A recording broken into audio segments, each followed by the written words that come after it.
Hey everyone, it's Jack down here at the Boulder Hole. Also, if you can see, we have Chris here as well. Howdy. Brian will be right back, and we have the kickoff of the narrative campaign going. Where I have to say I'm a touch overwhelmed. Can I be honest with you here? Yes, definitely. We are packed.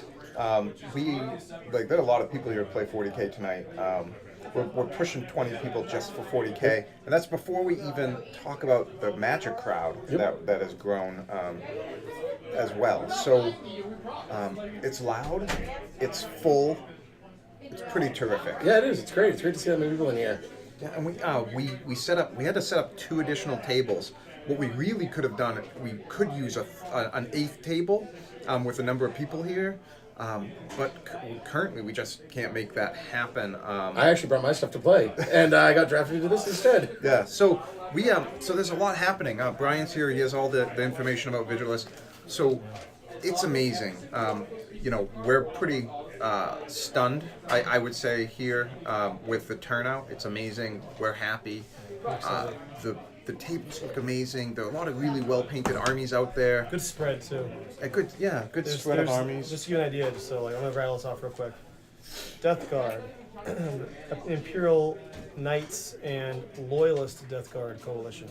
And that's what's on the stream tonight. Yeah, that's going to be a really interesting game. It's going to be a really cool game. And the narrative behind that's really interesting. So, the Death Guard are there to poison the food supply in that region of Mortwald, and they're not really Loyalist Death Guard, but they're made using the Loyalist Death Guard Gene Seed, that call during the Dark Imperium. We actually talked about it during the thing before the game.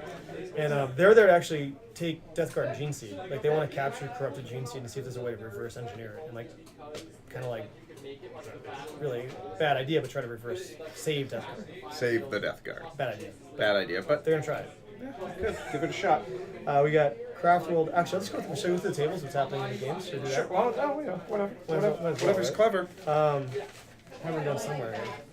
I had it written down. It's on this side. Okay, so we on this table we got Death Guard versus Death Guard, basically. One's loyal, one's bad.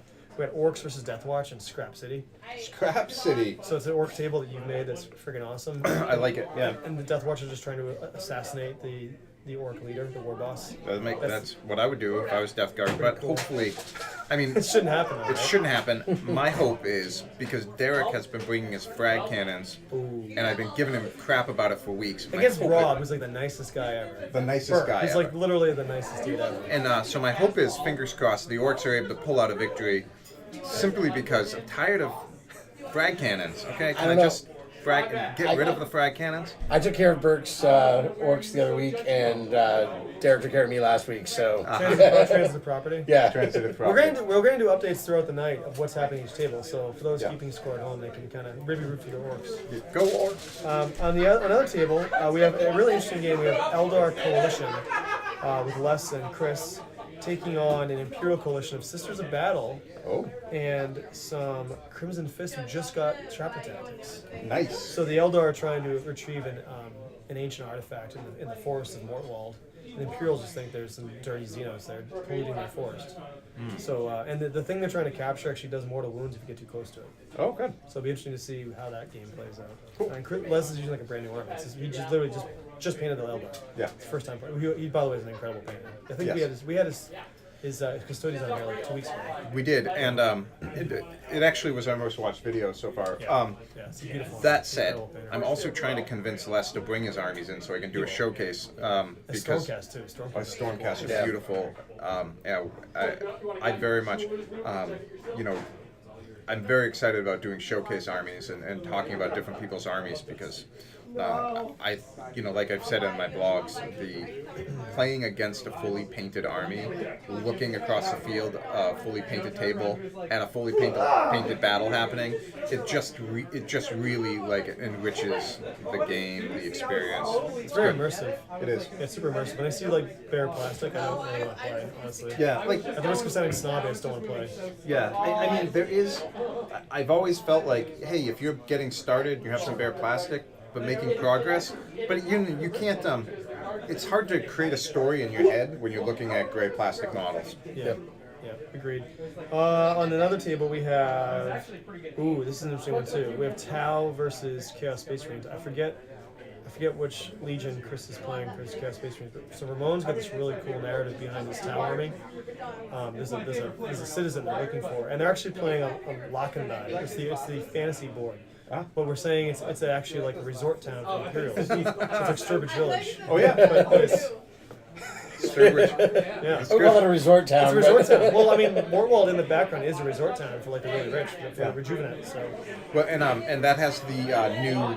Pat had brought in that new tree, that gigantic tree that he sewed out. That's so well done. And let's see, Ontario Station, my favorite table here. We have the venerable Ryan with his IG taking on Chris with his Black Legion themed Zine. So that'll be interesting. Ryan arguably has the most important battle for tonight for the Imperials because he's in control of the only major spaceport in the area. No pressure, Ryan. Pressure. If you lose that battle, the Imperials might be screwed the rest of the way. It's okay. They'll be fine. They'll be fine. Ryan's got this. You got it. No pressure. No pressure. We'll keep an eye on that. Manufactorum Beta, your Mars table you did. We have Admech, which should be on that table. Absolutely. Defending against the filthy Tau Xenos. But not just Tau, but Frank's Tau that he started literally a week ago. He's already 1-0 with that army, by the way. And he is, and We're it's very resounding 1-0. and he's playing a heavy stealth style Tau force, which is like there's no troops other than Pathfinders. And those aren't troops. I think they're elites, but they're shadowy, and so he has stealth suits. He has a lot some of special the special Forge World. yes, Yeah, that's yes, what it is. yeah. Yes. I didn't know what half of them are. I'm like, oh, that's cool. He's like, this is shit. So I'm like, that looks awesome. Yeah. It is. So it's pretty crazy. So John's got a beautiful advert. John's army is pretty beautiful. He's printed his own bases. He also made terrain piece that pours out. Yeah, yes, that's Legit, yeah. So that'll be interesting. I'm interested to see these games here because they're all different. And then the last one, for people who watched last week's video, Jared's Tau have returned to wreak holy hell upon the opponents. Although Mike has Iron Warriors, so that's gonna be a lot of firepower. a lot of So fire. that's gonna be a brutal game. He brings a really shooty army. Yeah, so it's gonna be a real interesting game because Jared's army I feel like is great at Overwatch, but I don't think he's gonna have to fire Overwatch. I think they're gonna be shooting at each other. So Yeah. that's gonna be interesting. They're playing on they're at the Rejuvenate complex. That's overgrown with the Death World Forest. Cool. So that's our slate of games tonight.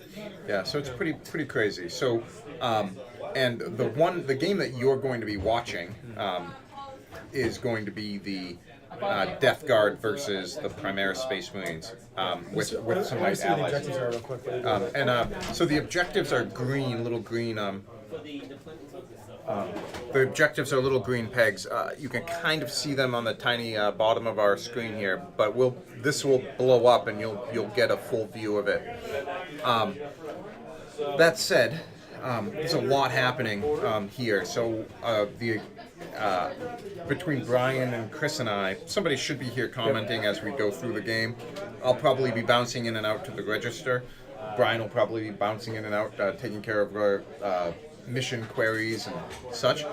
Chris will probably be bouncing in and out because he needs to buy more Keyforge. Yes. Always need to buy more Keyforge. But that said, thank you so much for tuning in. I'm going to put you over to the Death Guard and Primaris battle. Now, these are the Primaris Marines that are Dan's Marines, and they are painted like Loyalist Death Guard in Primaris, as if Call actually, unbeknownst to not Calgar, unbeknownst to Gilman, the Primarch, he let out some Primaris Chaos Gene Seed to help with battles. So, no, I'm going to bounce out in just a sec. So here we go. I'm going to put you right over the top, so you can take a look. They're using the yellow objectives so we can see them better. Okay, they're so going to place those now. So they're replacing their green objectives with the yellow objectives, and it looks as if I did not do the text from the booth. Do you want to remove the text just so they see more of the table? So let me move this out of the way. There you go. Boom. That's good. Okay. So there we go. So this is the overhead. You can see the knights on the bottom of the table. going up against you see that plague burst crawler right in the middle. That plague burst crawler, I imagine, is going to be targeted pretty quickly by the knights. So, all right, now I'm going to bounce out. Take a look. You can watch as they get everything set up, and I will let Chris talk a little bit about what's going on as we move along. So. Thanks for joining us on Twitch. If you're coming over from Facebook, that's awesome. And hey, welcome to your to the live stream. All right. All right. Hope everyone's having a good night out there. It was a little bit of a slow part to the game, but it'll get wrapped up here soon, and we'll get going.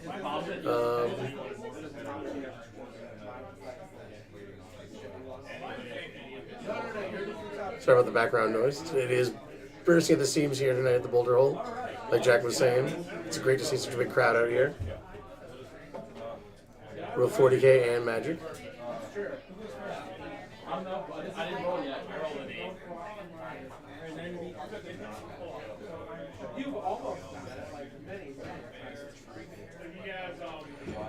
It's kind of interesting what Jack was saying about Call infusing the Primaris potentially with the Trader Gene seed. So myself, I've been looking through the book, and I've noticed that there's the Sons of the Phoenix, which scream that they might be some Emperor's Children. Oh, they're that's definitely an Emperor's Children nod. There's no way it's not, right? Yeah. No way it's not. So they're setting up now, it looks like. Yep. So each of those objectives is going to be worth D3 at the end of each battle round. So I'll start putting the scores up on the screen once they start doing it. I just don't want to basically clog up the screen until we have to. There's the handshake. There we go. As any good game of Warhammer starts. So you can see the yellow objectives. We got. I can't see two of them. I know Dan. One's down in the. Oh yeah. Yep. And one's being covered by the. Okay. That squad on the left, which looks like aggressors with intercept. Yeah, that's exactly what that is. So I'm gonna go take a look, Chris, real quick. I'll see exactly what you got here. Ryan's going to check to see what we have.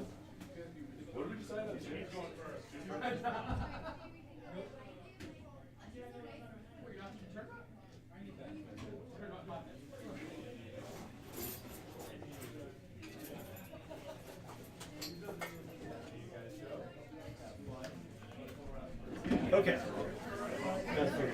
So Death Guard are going first. Which Death Guard? Yeah, the bad Death Guard.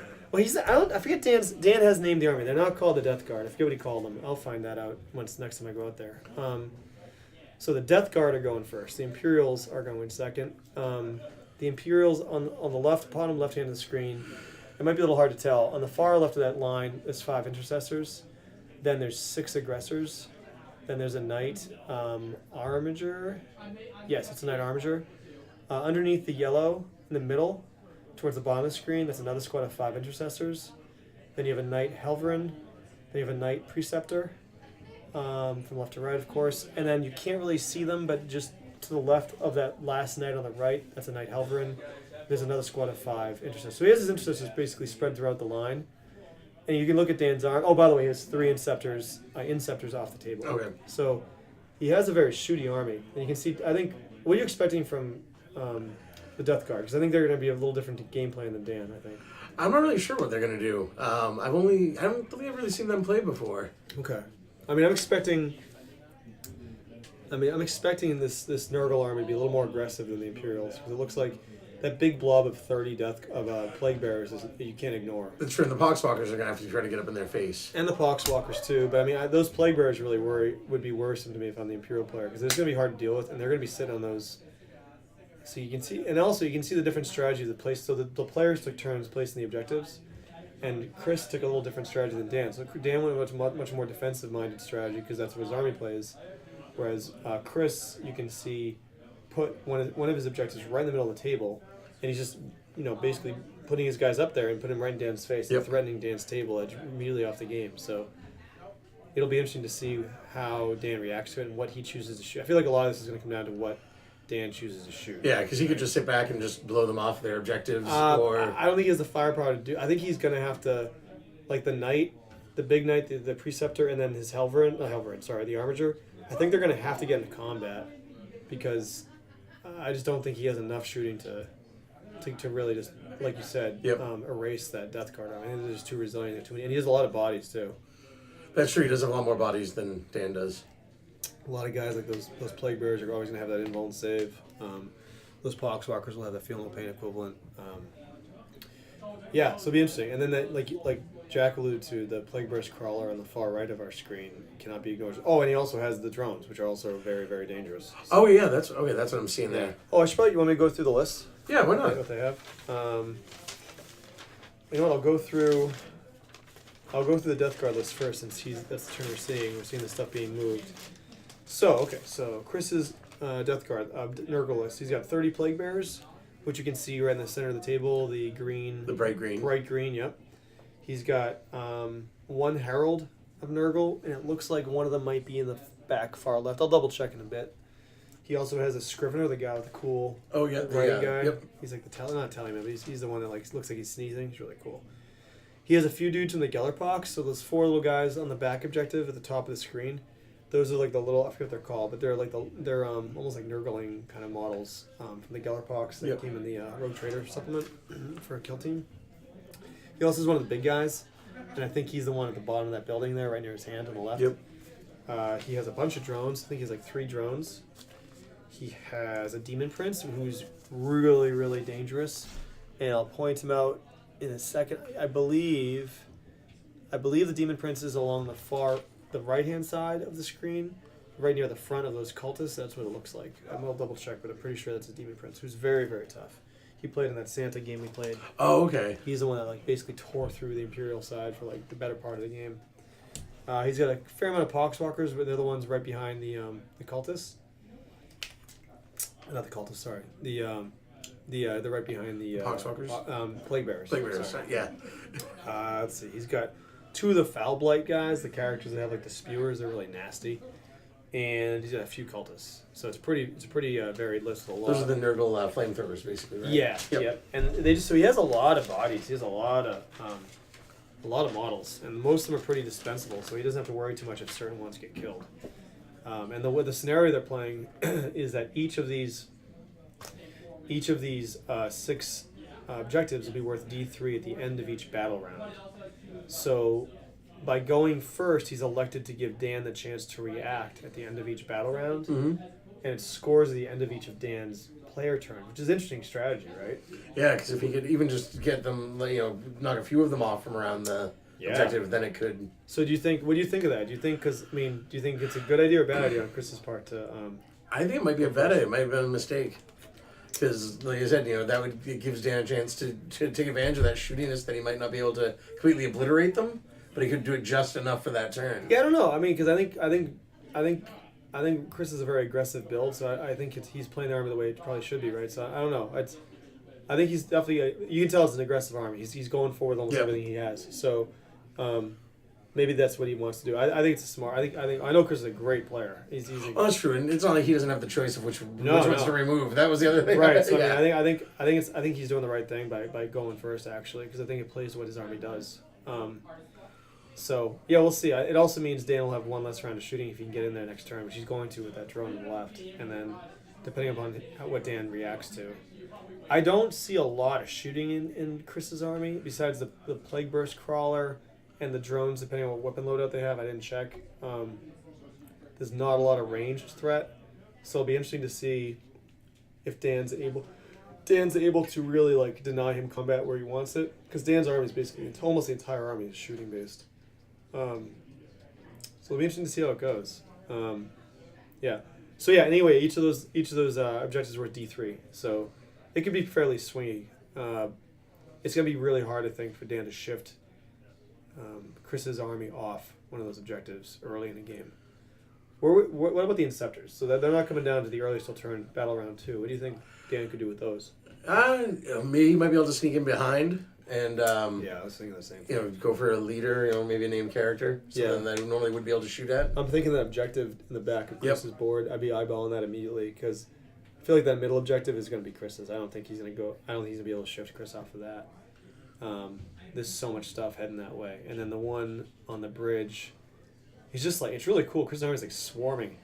Yeah, it Right? really is. It's gotta be a little intimidating as a opposing player looking at that many models, and they're not easy to kill except for the cultists. Besides the cultists, everything else, and the thing is, the cultists I'm sure are close enough to the poxwalkers where they could create extra poxwalkers for Chris. I'm sure he's done that. Yep.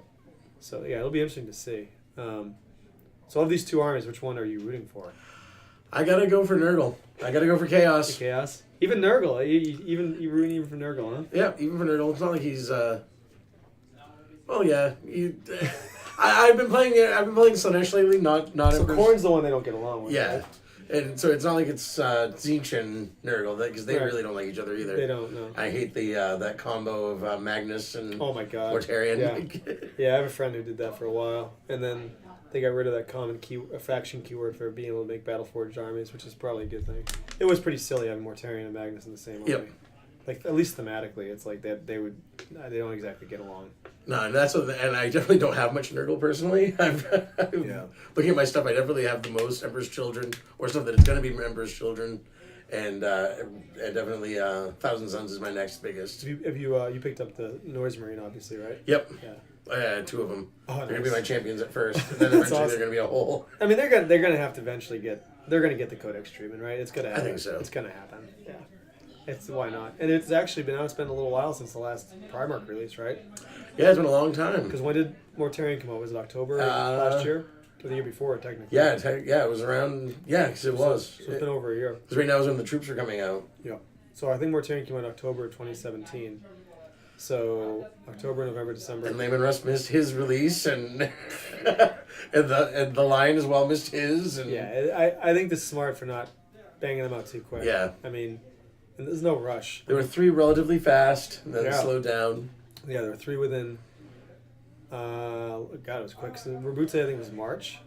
Magnus was December, and then Mortarion was So it was within Magnus a was year. the first, yeah, so it was Magnus all was the within, which first. was right in December. Yep. Remember, so it was all within a year. You had three within 12 months. You had three plastic Primarchs come out. Have you used this terrain before? Yeah, I did actually. I used it last weekend with Derek. It's pretty cool, Yep. right? So that's a company called War Games Tournaments. They make really, really cool MDF terrain, and all that is just three colors spray painted onto it. That's Wow. it, and then a little bit of shade sponged onto it, and that is it. And that's all. And I think it looks pretty cool. Yeah, it does. I saw a guy with a really cool setup of it using like a log. This is just one like case of it. Mhm. You get a lot with one case. I saw another guy that had like 6 of them, all painted like a bluish scheme at Captain Con last year. It was gorgeous. It was really cool. He was using it for Infinity, I think. It was really good for that game because the amount of terrain they use and the elevation and everything. But it's great for 40k. It's great for Necromunda. It's really good. The only problem is that it takes forever to get shipping. They take forever to ship Are stuff. they that backlogged? They're Or just a small company. Yeah, so they're a really small company. They just take a long time, and they're not very responsive. So like, they have a lot of negative reviews for good reason. Although their products are great. Are they based in the U.S. or No, they're based out of, I want to say, Eastern Europe Yep. somewhere. I was gonna Like- say the other option would be like Prague. Or yeah, it's one of the, I forget where, but their stuff is cool. And I have some more of it that just arrived because I want to build more for the club. And all right, I should probably pay attention to see what Dan's doing here. Sorry. So Dan's reacting. I'm gonna step up for a second and just see what's going on. I'll be right back because they're already on battle round 1.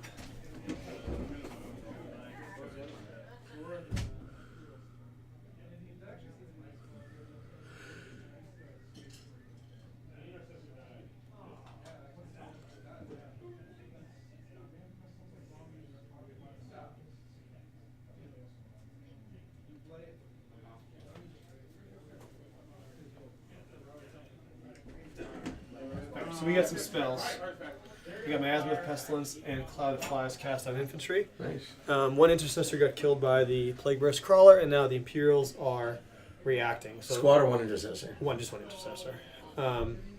It looks like the intercessor's on the far right, holding that objective. So I figured Chris would be going after the smaller squad's holding objective. Smart move. Yeah. So that big knight went up. Oh, somebody just played a stratagem. And find out what it is.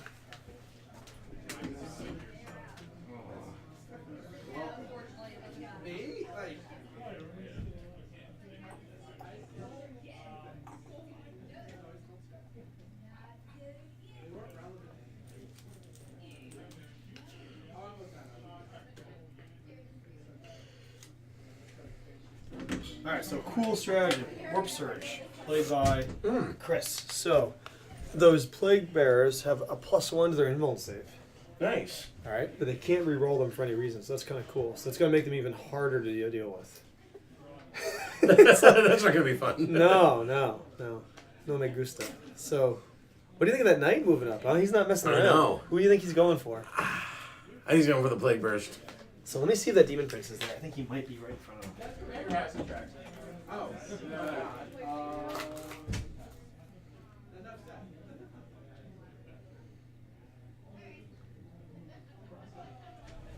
Okay, I got it now. I know what's going on. All right, so here we go. So the Demon Prince that I really like, I forget his name. We call him the old man because he's got a cane. He's right in the center of the table, right above the middle center objective. Okay. Is it the winged one? Yeah. Yes. Okay. He's really cool looking. It's a really cool conversion. The Knight Preceptor to the right in front of him to his left. That's a drone. Because from the top I couldn't tell. I thought that might be the Demon Prince, yeah, you know that's. what I'm saying. And then I think he's definitely going to have to play British Crawler. I mean, he could go right. He could. Whatever he charges, that knight's going to get killed. I don't think the knight took any damage, so it's going to be going at full strength. I wouldn't be surprised if he has to take care of the drone first. You think so? Well, I mean, I don't know. Whose turn is it now? It's Imperial turn. Okay. So, I mean... Oh, yeah, no, then he has his choice. It's also not an easy charge. I mean, he could fail that charge. Oh, yeah, he could fail that charge. It's a Plague Brush Crawler. That looks like it's about at least a... That could be at least a 7, maybe even an 8. So, maybe Dan's probably... I think he's probably planning to go for that drone. But those, like I said, those Plague Bears are not going anywhere, man. What would you do if you're Dan? I definitely try to get the probably the Ancestors up there, or the Or the Inceptors? yeah. I always say them wrong. So would you? So like, I think that's what I do. I'm not saying it's the right thing to do, but that's what I would do. So shoot them at the Plague Bearers? Yeah, try to get them up there more and get them. Do you think you can just ignore the Plague Bearers? Because they're holding one objective. That's true. So they're holding one objective. So they're going to score Chris D3. Is he better off shooting the stuff that's like? So this one, the one labeled number 3. You know what? Next time, mental note. I'm gonna write this down so I don't forget. I'll number the objectives so we can. Yeah, I can kind of see some numbers on some of them. And not only that, like when we refer to them during the stream. Yeah, we take a break. We can... Yeah, I would say objective 3, which you can see clearly. Yep. I'm gonna make those mental note number objectives for stream. We're gonna make the yellow is easy to see, but the number maybe do it in printed marker. Yeah. Right. Okay. So some Plague Bearers have died. All right. He's killed a few of them. I was gonna say if he didn't, if he before those died, I was gonna say though they could stretch to cover 2 objectives. Well, he's killing 6, 8. Ooh. It's 8 out of 22. That's not bad. Not bad. He must have shot everything he had at that unit. I wonder if did he use an orbital bombardment maybe? Yeah, I don't know. I don't think so. I don't think Dan's playing any. Dan and I agree that I think most of the most of the Space Marine stratagems are pretty garbage. That's why I know. That's why I mentioned the one that I do remember using. So like, I haven't played the army long enough yet. Actually, it's funny. This is the 1-year anniversary of me playing my last army. Really? Yeah, because I played in the last tournament. What army was it? It was the Nova Marine. The Nova Wardens. Yeah, I remember that. Okay. Yep. Yeah, I played against Admech and got my butt spanked. I got killed last time. Ray's Tyranids totally destroyed me. It was a fun game. It was 1 year ago because they were talking about the floods on the radio. Oh yeah. And that was during that time. So that's right. I was standing in a puddle during the game. Yes, we remember the standing water quite well. We've come a long way. Yeah. So, yeah, in the dark days of the basement. All right, so yeah, this is pretty interesting. So I'm actually surprised Dan was able to kill 8 of those. So he's at 22 left in that unit. Fun fact: Dan hates dice trays. Really? He hates using. I've got 2 with me. I'm not even playing. On a table like this, I always bring 2. I always bring one for the person I'm playing with and myself, and literally, Dan will roll outside the dice tray just to spite me. I think rolling dice outside trays is barbaric. I don't know. It depends on the table to me. Like look at this table. With a mat though, it's kind of nice to get the. I mean, though I love the mat. I think this mat looks wicked cool. I like rolling on mats, but I do agree that any other table, especially if it's one of the terrain ones that has the. And it's nice being able I like being able to. I never look at dice because I don't trust my opponent. That's never the case. I think it's fun because you get excited, right? It's like being a slot machine, and like Yeah. that to me is fun. So like I like seeing the dice because it makes it more interesting, and like I love that roll. Like, oh, what do I need? Like that. So like when you can't see it clearly, you kind of miss out a little bit. Yep. That's just me. You know, I don't. What do you think about dice? Towers? Towers. I don't like them. I don't like them. I don't mind if like maybe a big roll. All right, that's 3 more. All right, he's killed like half of that unit. About I think. Yeah, he's done a good job on it. 11. He's 11 or 12 dead. I missed. I couldn't tell if he got 3 or 4 up there. It looks like so he might be out of coherency. I think he's got at least 11 or 12 killed there. So that's a lot more than I thought he would have already. Interesting. I wonder what's he shooting at him with. Probably everything. Let me go find out. Yeah. Let me go find out. We need a sideline reporter. But everybody's playing tonight. Right? Yeah.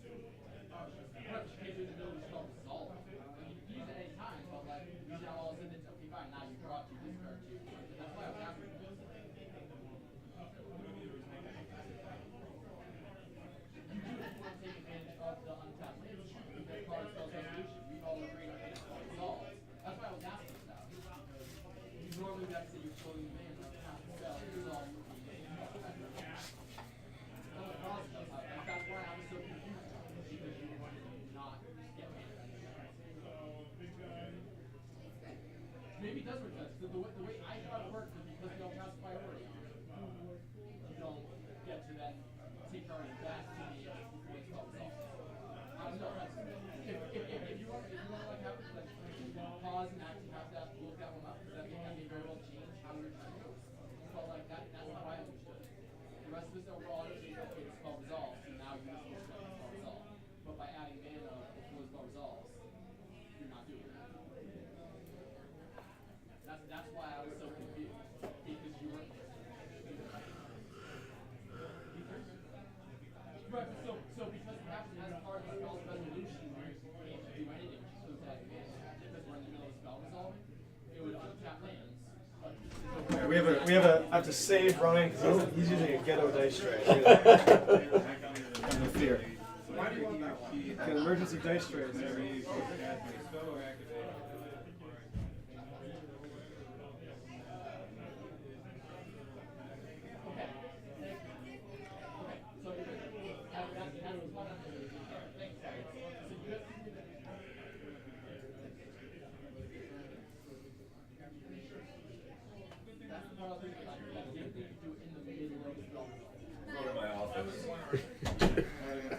How's it going? Not too bad. You making comments? Yep, I was just taking a break there for a second. So I was just walking by. It looks like over on the right side of the screen for the folks. Oh, actually, I'm in the bathroom right there. Looks like on the right side of the screen the knight has moved up. I think that's a preceptor. It has Yes, I believe so. Yep. It has that super cool laser lance thing in the. We were wondering what he was going to challenge first, and my thought was the drone. Ah. But trying to get himself into position to go after the Plague Bear's crawler. Yeah. Well, it's hard to. You want to get rid of that indirect fire. But the charge went a little far potentially. Yeah, that'd be. Yeah, it does look. And you know, the truth is I crammed up this board with a bunch of ramps and stuff, so it's probably going to be pretty hard to do all the moving around, looking around. But Dan is a pretty flexible and smart player. I've never ever counted Dan out. He has pretty smart tactical acumen. So. We noticed he did a good job against the plague bearers. Oh, did he? Yeah, there were about twice as many out there before. Oh, jeez, yeah. Well, Dan has a plague bearer army, so like a demon army. So I'm sure he knows how to volume of fire them. But yeah, he looks like he has a pretty solid line as they move towards him. So the plague bearers are the dark greenish, right? And then there's a ton of poxwalkers back there. Poxwalkers are interesting because they can walk up and hold objectives, but they're not really, as a person who plays them, I've never found them to be something my opponent really worries about. Isn't there the whole horde thing though that you can do where you constantly recreate more of them? You have to kill stuff with them. Ah, They don't do that. Yeah.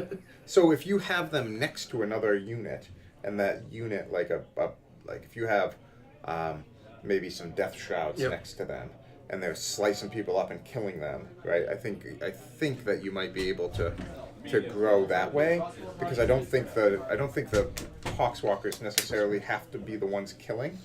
I think things have to die near them and they Okay. can grow. But by themselves, even 20 Poxwalkers just aren't great. You could. I know people were building. They are survivable, but they're zombies. They're like not. Watch any zombie movie. Yeah. They're like, hordes of them can be a little tough, but They're slow moving zombies. they're slow, and they never check morale. They're good at grabbing objectives. Yeah, you put them on Set an objective and you keep them there. But ultimately, you don't have to worry about them getting across the board. You don't have to worry about them taking out your Terminators. You don't. No. Well, actually, your Space Marine Terminators maybe, because they. Anything aren't I good. use. Anything I think looks really cool. I'm like, oh, that Terminators look cool. And Yeah, but aggressors, like it's just crazy. So Dan basically shot everything he had at those plague bearers. I think he killed 12 of them. So there's still like 18 left. That night, what do you think he's gonna charge that night? So you got a drone in front of it, you got some cultists in front of it, and you got the plague bearers crawl. It's a little further away. So I don't know. I imagine What would you want to charge if you're Dan? I would want to get rid of the Plague Me Burst too, Crawler, but but too far away. it might be too far away. And the other thing to keep in mind is if he has the plague spurters or whatever they are. Auto hits. Yeah, the two flamers that auto hit. Hey, do those drones have the vehicle keyword? They do. I'm So pretty can he sure. auto explode those? So so you can auto explode them and deal more He'd be wounds. planning on just dealing mortal wounds that night, just feeding Yeah. him. Yeah. That might be what Chris is planning here. And if he has a psycho over there, He does. He has. then The you just mortal wound output on that night. That's the best way to deal with Demon it. Prince is right near the center objective. It's hard to tell. Yeah, I can see the fly. Yeah. But he's the one. He's the one. I think that's the main. I think he's the only psyker he has on the table. But Okay. he's only cast the 2. Well, that's not. He's not close enough. Excuse me. To mortal wound output. because this is like your army right now. The Death Guard's like your baby right now, right? Well, that works. Well, yeah, that and the orcs. I mean, mostly the orcs right now. I have a bunch of Death Guard, but they haven't really done much for me. We had a I fun haven't- game. We did. No, I mean, I haven't played much with them. Mortarion, I almost did damage to him. Yeah, and I think you would have killed Mortarion if you had. Looks like he's some going for measurement. the. Going for it. He's going So for it. I think you would have killed Mortarion. I think we played. Remember, we played the Khorne Berserker wrong. I think. We did it in my favor, which I shouldn't have, because you actually get to attack before they go again. Oh, okay. Yeah, I actually did that the wrong way. No, we did it the right way because they don't get because to I go, interrupted. which you should be able. You Yeah. actually you wouldn't have to. I read it. I got that clarified. I'm pretty sure the second one they go is not counted as charging. I could be wrong. I'm sure somebody listening can tell us, but Yeah. I read it. I figured I read it, but I haven't looked at my Black Legion in a while because I want to Yeah. learn a new army and play a different army. Yeah. The Just sitting in the case. Yeah, I'm really excited to bring my orcs out, and Oh, yeah. because I feel like the new orcs actually, for the first time in years, match up with what my army It's is. like 5th edition. 6th Yeah, edition. for that short window of time. Knight took some damage. Let's see what's happening there. Yeah. So what armies are you playing right now? Ember's Children mostly. Okay. That's what I've been working on. Again, I originally was going to bring them out for 8th edition's debut, and then I stopped playing for a little bit because I was running that other shop for a bit. Yeah. And so I took care of that mostly and didn't get a chance to really play it much. So didn't work on the army very much. And then for last year, actually, Brian and I were talking. It was the time I played my all Primaris army. Oh yeah. Two wounds Two wounds. on the night. No, and he gets in, huh? He's in there. This could be a exploding vehicle, I think. I do have about 100 points of my 100 power level of my 5,000 or 6,000 point Primaris army painted. Should I go So it's been a year do a ago. quick drive by all the tables? We can do an update of what's happening on the games that we mentioned. Yeah, sure. that? Go ahead. Let's take a look real quick. Yeah, so that's cool. I love, I've said when the Primaris first came out, I wasn't very happy. Yep. Like I didn't like them so much. But over the year, they've definitely grown on me, and I'm really excited to see what they do next. They were Like, really what's- fun to paint. I found them really interesting to paint as opposed to the old ones. I don't know, Yeah. it was a little bit, it was just different. Well, one of the things I really like about the Primaris is that they're sort of a blank slate, whereas towards the end of 7th edition, every Marine that came out was like just so heavily blinged out, like with scrolls and purity seals and fancy helmets and like all this engraving on the armor, and then like the shoulder pads had all this like stenciling and it just like it was hard to paint because there's just so much. There's so much detail, whereas the Primaris, they're still very detailed, but they're blank slate. They're clean and crisp. I remember even on the Voxcast podcast, them talking about how the Primaris haven't been ornamented yet, and that as the years go on, chapters will start. Like they'll start picking up battle honors and things like that, and they'll probably start getting more like ornamented. Like when the Blood Angels come out, I'm sure they'll have more guys that are more like have much more ornamentation. But like I like that about these particular Primaris. Yeah, even the ones that did come out, the Blood Angels and the Dark Angels shoulder pad, the Pauldrons came out. They were still very plain. They just had the chapter mark on them, and that was pretty much it. Yeah, and I like that. I like that they are more kind of. I didn't mind painting them. That's what. Despite the fact that it was, you could say it would be the same thing over and over again. It felt fresh. Yeah.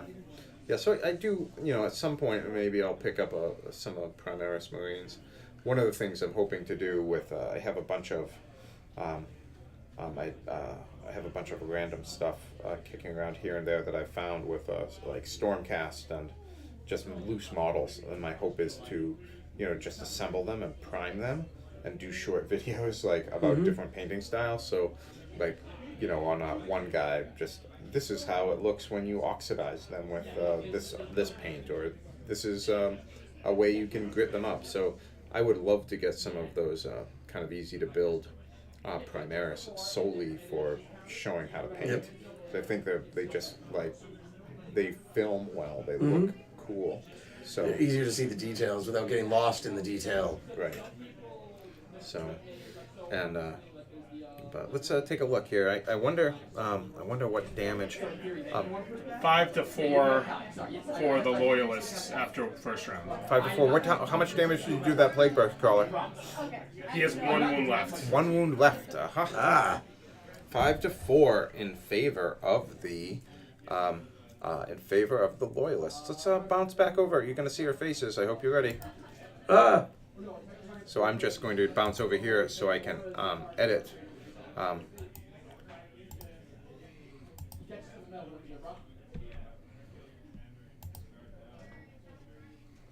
So I'm looking back and forth because I clearly, with my great planning skills, I have put the mic right in front of what I need to see. It's an excellent microphone, though. In my past professional experiences doing voiceover work, believe it or not. Yeah, I have no experience at all doing any of this. Okay, and then, learning on the fly. In a past life, I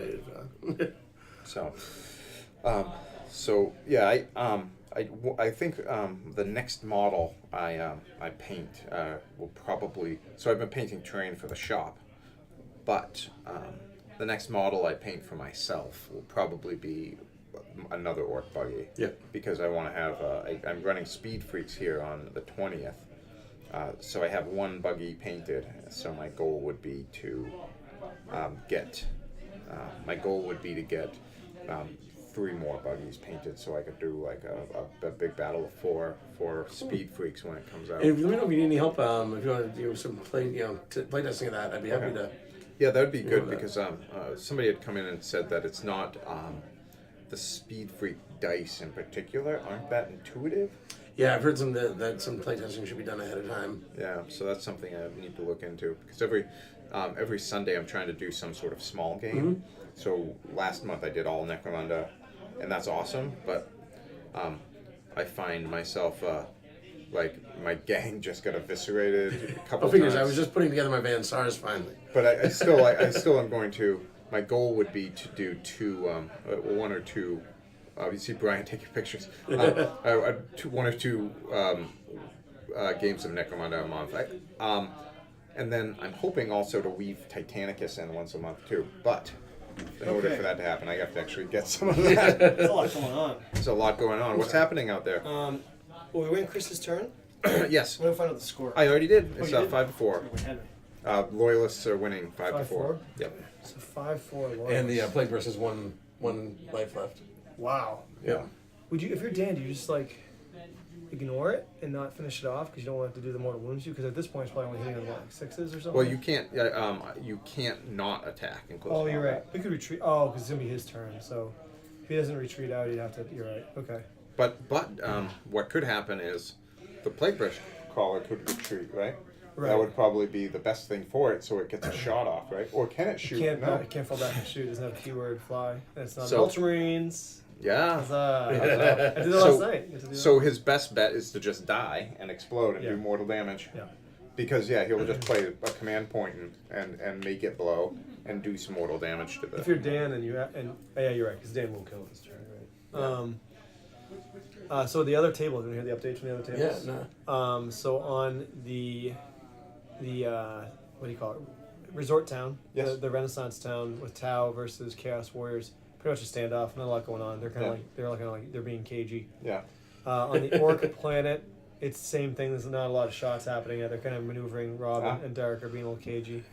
On the Adamek table, it's total carnage. A lot of dead, Adamek, and some dead Tau. Yeah. Looks like Frank's army is really hard to deal with. Well, I did hear Frank say that the AdMech are coming at him with a lot of cover reducing shots, Yeah, which takes away some of his stealthiness. Yeah, I don't know. It looked like the Tau were having a tough time. Not a tough time. It looked like the Adamek having a tough time dealing with all the shots of the Tau. So Yeah. I'll see what happens. Yeah. What else is going on over there? Let's see what's the other one. Tariel Station. Oh, so Ryan McCrae. So his IG, his Imperial Guard, The hope for the Imperium. Hope for the Imperium. Well, that's so it looks good at first. Yeah. He had a nice ordered battle line as the IG likes, and then the Thousand Suns used something called the Dark Matter Crystal Oh, geez. and teleported like a big part of his army to another part of the table to start the game. Oh. So Ryan's positioned his stuff to deal with it, and now there's nothing there. So it's like there's all these last cannons, like empty space. He's like shit, and like not the most mobile of armies. So No. he's trying to rapidly redeploy and deal with the trickery from Zinch. That is rapid Remember I redeployment. mentioned I had a lot of Thousand Suns unpainted? Yeah, maybe I need to revisit them. Chris's army is beautiful. Have you seen Chris's Yeah. Thousand Suns? You guys are Which gorgeous. Chris? Because We have 20 Chris's playing. Yeah. there are three. It's a good thing I'm not playing tonight, because otherwise it would There's be only even more three playing confusing. There are 3 Chris's playing Magic.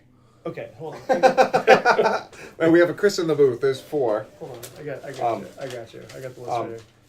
Chris B, right? Chris S, Yes. So that's Chris 6, A, 7, another Chris S 8. So we have 8 Chris's in the building that we know of. that we know of. Probably more. I'm sure Are you there's counting me? I am. Okay, yeah. So we have 3 Magic, Yeah. 1 in the booth, 4 on games right now. a worm, yeah. Yeah. Oh, and the Eldar game. So the Eldar Alliance is going up against the Imperial Alliance. The Eldar seem to be having a good day. So. Yeah. Well, I'm interested to see how Doc Rick works with those new Crimson Yeah, Fist I gotta ask rules. him. His Redemptor already got blown Oh, up. though. he's- Oh, is Redemptor? Oh, Oh. that's too bad because Turn that was a one. beautiful, beautiful model. Gorgeous. Was. Yeah. Doc. I was that guy. No, I knew it was dead, so I was like, "Hey, did you deep strike over there?" I didn't do that. Are those dead? You know, Yeah. don't you love that? Are those dead? Is he dead? No, they're not dead. They're just off the table. Yeah. Yeah.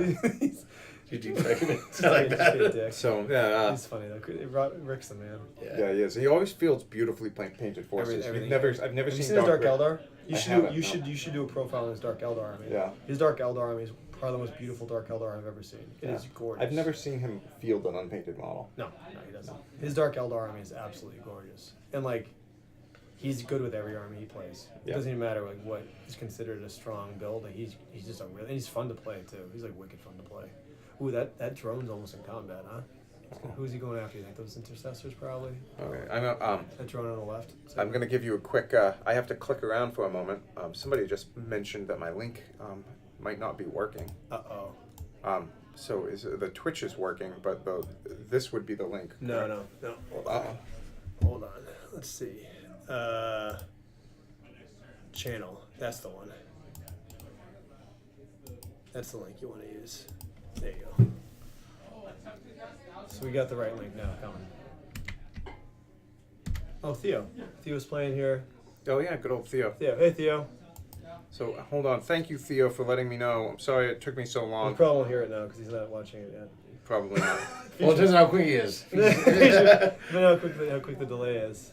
So I'm just going to do a quick Yeah. edit. That's how we do it here. I apologize if you have to listen to my clicking. That was a hot mistake on my part. Live TV. Live TV, Live hot TV, mistake. yeah, look at that. And then right back to there we go. Right back to the game. So it looks like the lot of drones. Chris has a lot of drones in his army. Tough to deal with. They are tough to deal with, they are. Interesting. He's moved the demon prince up. He has moved the demon Where is prince. he? Oh yeah. He's going for that back objective. Big. Ooh. You might drink on the right. Maybe a little. Is there a This little drink? There you go. Yeah. Speaking of drink, I'm gonna go grab one myself. drink? I'm gonna go drink I'm one. gonna check on Ryan's IG, see how they're doing. I absolutely will. I'm rooting for Ryan. Sorry, Chris. I'm rooting for Ryan because I know he was very concerned. He was very nervous about what army he'd have to play against tonight. You know, see that? He was really scared I was going to match him up against him. There's not really any meat grinder lists out there though. They're all like really fun. Like I didn't see too much optimized stuff out there. So probably are the stealth suits the worst? Probably not optimized. No, they're not optimized. not really. They're fun. I didn't see a single army out there. I thought that was like we called Dick Punch. I didn't see. Oh yeah, no donkey punches. I mean, that's the name of the Onager Gauntlet. The Onager Gauntlet. That was a reference to the. I like that.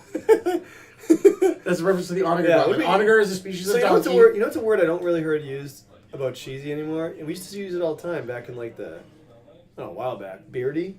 Yeah, neckbeardy. You know, or just beardy. You see, like the word beardy used to get used a lot. I use it a lot. People don't, but I don't really anybody using that one anymore. It's a good one. The beardy list, but beardy doesn't really get used as a negative connotation anymore. That was specifically to the AdMech Onager Dune Crawler. Oh, Which is a reference Donkey. to Donkey. Got and it. they have a laser on there that's horrible, and it's also a reference to the Taos. They had a Onager Gauntlet, Right. which was an Onager is a species of donkey from Persia. You got it. and the AdMech messed it up and thought it looked like a scorpion. Yeah. Their interpretation of history. Yeah. Right. Yeah. Did you watch Voxcast? He had the 40K podcast. I have not. It's really good. So the first one had Jess Goodwin, and it was really cool. 'Cause I heard that. It's Yeah. awesome. It's wicked good. And he talked about, it was actually, that's one of the things he talked about was how, like, when you take 40K, you have to think what something would look like 40,000 or 30-something thousand years later. And it's really cool if you take something layer by layer of history and, like, how the AdMech would interpret something from that long ago and the mistakes they Yeah. make. So that was really cool. Do they think the tails on monkeys are ornamental or something like that? They thought like a monkey was like a four-legged, not a four-legged, like what was it? So the onager was also the name of was it the scorpion? The Romans had an artillery piece that was. Oh yeah. I forget the exact analogy he made, but it talked about how like the AdMech basically would have misinterpreted history and created what they thought would be the interpretation of an onager. So it was kind of cool. And then they also had, who was the second guest they had? The second guest was Darren Latham, this really, really talented miniature designer who was also a heavy metal painter for like 10 years. Like, in his interview was great. It was cool listening to the process by which somebody like designs a Citadel miniature and how many of these Citadel miniature designers are actually former heavy metal painters. Really? I did not know that. Because they're always handling the miniatures. Yeah. And like they end up doing a lot of conversions and they end up basically creating their own miniatures by doing that and like, oh well you've been working miniatures for a decade, maybe you might be good at making them. Which I thought was really cool. And then so that was a 240K. But how many of them have bulger patterns named after them? Not many. There's the Goodwin. Isn't there a Goodwin pattern? Oh, is there really? I think there's one It of wouldn't, them. it wouldn't surprise me. I know there is one. He's basically the progenitor of all space marines. Yeah. I mean, I've got a bunch of old stuff lead It's- with his name it's on it. amazing when you look at like how much he's responsible for. Like basically the entire original Eldar, the entire space marine. I mean, he's done so much. And Eldar were my army back then. The new, I think he did both Dark Eldar lines, or I know he did. I know the new one. The new one that he was responsible for almost all of it. I want to say Chris Fitzpatrick, this guy who sculpted Chris Fitzpatrick. I think he might have sculpted the original Dark Eldar. Could be wrong. Maybe I'm wrong. Maybe it was just a good one. But I don't think Chris Fitzpatrick's sculpting anymore. If he is, he's not sculpting for GW anymore. Unfortunately, he did some good stuff. He did like one of the older Dark Elf lines too. All right, here we go. What's going on here? So Chris is going right for those objectives in Dan's back line. Smart move. See that? So like all 3 objectives are under threat. The Demon Prince is going for those 5 intercessors. That's the one I think he probably has the best bet of taking. That Demon Prince will probably carve right through those 5 intercessors. Yeah. He's gonna have something planned for the other ones because the. Well, that knight is gonna. I think that knight. I don't think he has an answer for that knight on that side of the table. But Dan doesn't seem to have it. Although I'll tell you what, Dan could go after that back objective with his Inceptors at the start of battle round 2 here. I would definitely drop those down, put them almost basically right where. And there's really look how few demon plague bearers there are left. Oh wow! Oh yeah, there's only Not 5. a lot left. Wow. One of them's fallen. Yeah, there was a Goodwin pattern bolter. That's awesome. As well, there should be. He was the one who did the Noise Marine. Actually, Yeah. the original Noise Marine. Original Noise Marine. It's amazing. The guy's like he's basically made so many amazing iconic miniatures, and now he does. He said he does most of the conceptual stuff now, because I guess he says he doesn't really. He tends to not really enjoy, or not enjoy, but he said he wasn't as good at the digital sculpting. I can see that. I mean, imagine it's a huge difference. It's gotta be, yeah. I'm sure it's like it's probably harder for some. Although it was interesting when Latham was talking about the process, like because people were asking, do you recommend people learn how to sculpt with putty before they do digital? He said, yeah, actually, which I guess was pretty smart. I hadn't considered that. I would have thought it'd be completely separate, but. Well, it's like mastering the basics. You know, you'll be that much better if you know the old school way, the way people had to do it originally. I bet a lot of it. One of the things he said that, which makes sense, is that as you're painting so many, you start to figure out what you would do differently with a miniature. Yep. So as you're painting so many, like, oh, I would have done this different with this kit. Because you look at some of these models that we're releasing now, it's unbelievable. Like the Skitari, like I can't imagine a miniature like that being made 10 years ago. Like the level of detail. Oh yeah. And like the depth. Actually, I can't imagine what they'd look like, and they look nothing like they do now. No, I mean, like, so 2008. Or even 20 years ago. I'm trying to remember what came out in 2008. Like, although Skitari came out 2 years ago now. Was it 3 years ago? Yeah, they were already out when I got back into it in 7th edition. 2015. It's 2015, so 2005. That's right around the same time the Empire got their new infantry. Right around the same time when the new state troop models came out. Okay, I got back into it. Yeah.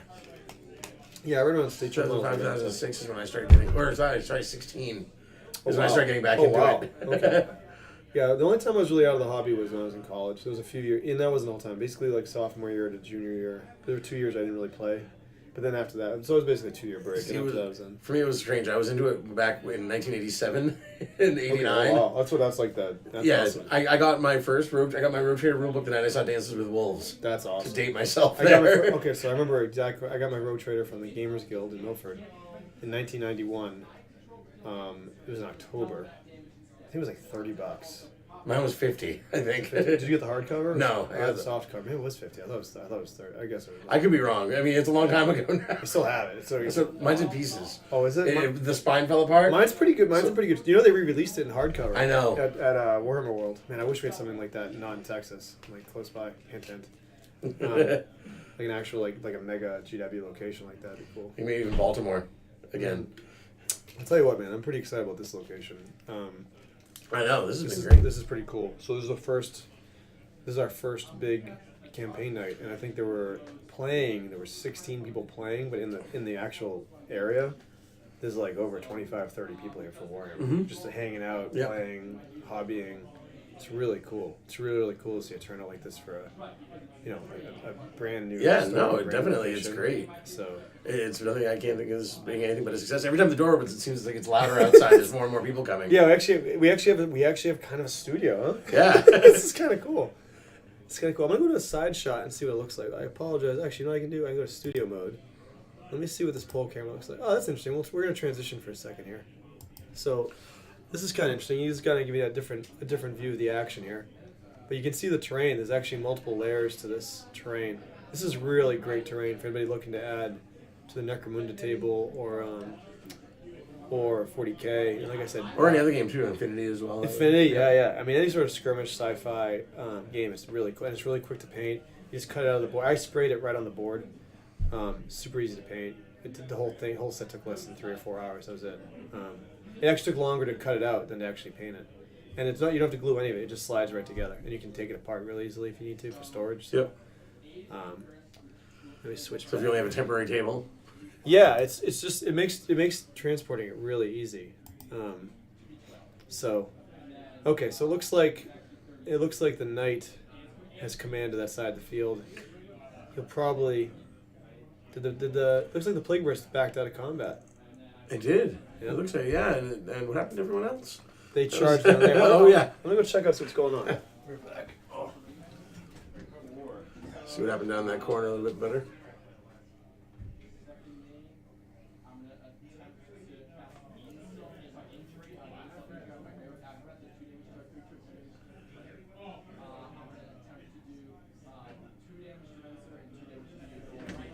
So what has been eliminated and what has been? So those cultists, those are cultists, right?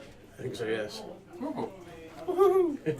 So I just went out and looked. Did a couple things. I got a sample because I was thirsty, but also checked on Ryan. It doesn't look good. Really? They did a the Zangor bomb. Apparently, there's a stratagem that allows a unit of Zangors to strike a second time. Something bad just happened for the Imperials. Uh-oh, what happened? Typhus just got into, I forgot he had Typhus. Typhus. I didn't. Oh. Typhus just got into combat with those aggressors, Oh, okay. so that could be big. Yeah. Those guys in the bottom right, those are poxwalkers in combat against a knight armiger. Okay. Thank you. So this is gonna be a big. I think this is a big turn for the Death Guard. Yeah. Well. Yeah. So I was just talking about Ryan. What happened? What's going on over there? So he was a recipient of the Zangor bomb. So what happens is there's a Sounds brutal. I know, it just sounds bad. So Igor bomb doesn't sound good. Either as a drink or as a. Any life choice.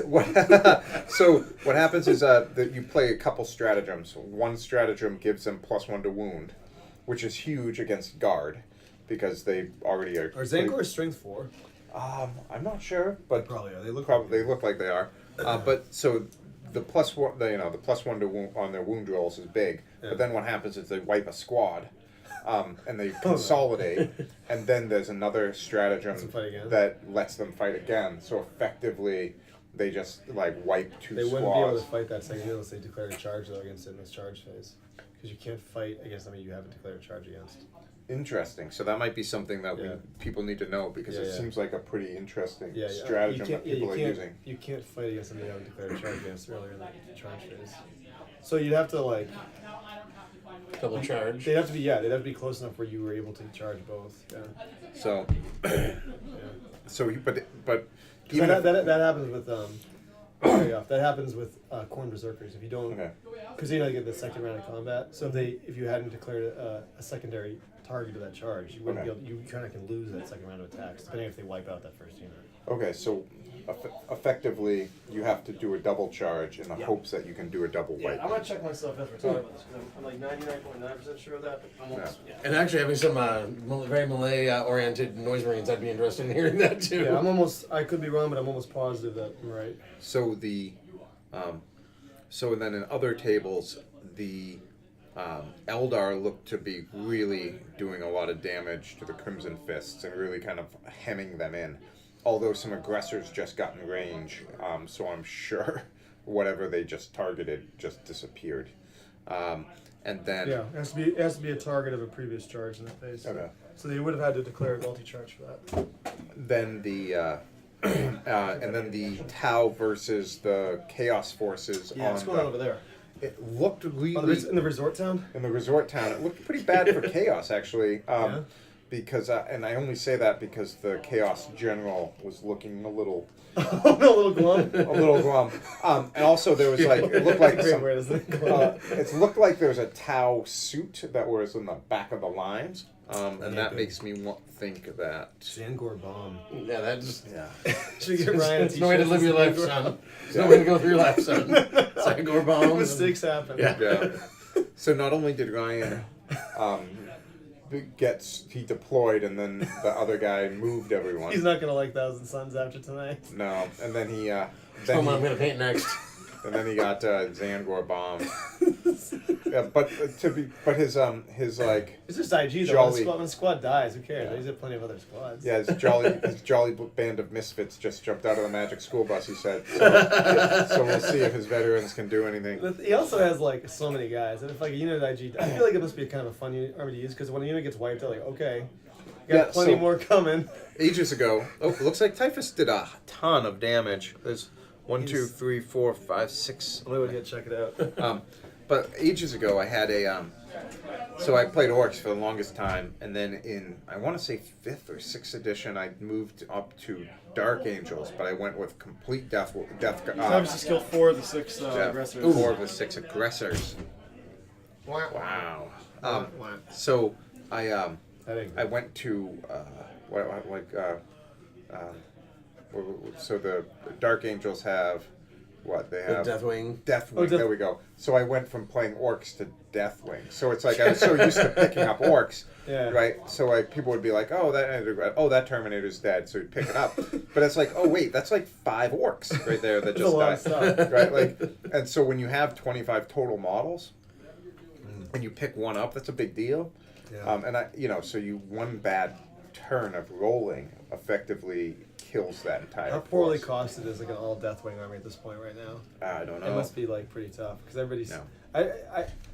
So what do you I think? don't know if you can do it really. You still do it. Well, you kind of thought Oh, they easily. Okay. Yeah, you just take Belial and do a what's the one with the elites called Spearhead? Oh yeah, That's Spearhead attachment. I mean, you can do whatever you want at this point. You just So- won't have a lot of command points. What the real question is what do Dark Angels look like when Terminators are gone and it's only Primaris? I don't think they're ever gonna be gone. You think they're gonna stop making them? I think that they'll be I don't think phased out and replaced, yeah. I think they'll be replaced before they're phased out, but I think long-term strategy would be a shift over to most 90% Primaris. I bet A they'll. lot of Gravis armor. I think they're only gonna make Primaris, but I don't think you're ever gonna not see the Mark 7 tactical squad. I just think it's too iconic. It's like I can't. I'm gonna. Well, I I'm mean- gonna make a hot take here. I don't think, Marius Calgar though. yeah, that's Minus Calgar. I don't think you're ever not gonna have a tactical squad. So what- You're never yeah. gonna not get attack. Come on. Come on. What- you saying that? You think they're gonna have tactical squads? I think that like 10 years from now? 10 years from now, I do not think there will be a tactical That's a squad. world I don't want to live in. If there's no tactical squads out there, And if anyone will hold out, it will be the Dark Angels. yeah. I don't want to live in a world with no tactical squads. I'm So sorry. that's the thing. Like, what does it look like? And I don't think. so many I don't cool think models. what scouts. Okay, we can all admit that the scouts might be some of the worst sculpted models Okay. I like the By worst, Scouts. you mean like. in the Space Marine range. But Okay, you mean I like mean they're not there's, like. there's a certain appeal to the. There's that weird. But there's also I mean. It might not, and some of those catechins, man. They're Oh come on, bad. no. Some of come those on. old catechins, the newer catechins, The plastics way are better. great. The plastic? Great. No. Go back to the basic catechins, not the new command catechin squad. You talking about the original Catechin? The original catechin where they models. came with the jungle trees. Yes, they I are like those. hideous. You're talking to a guy that likes Chaos Marauders, though.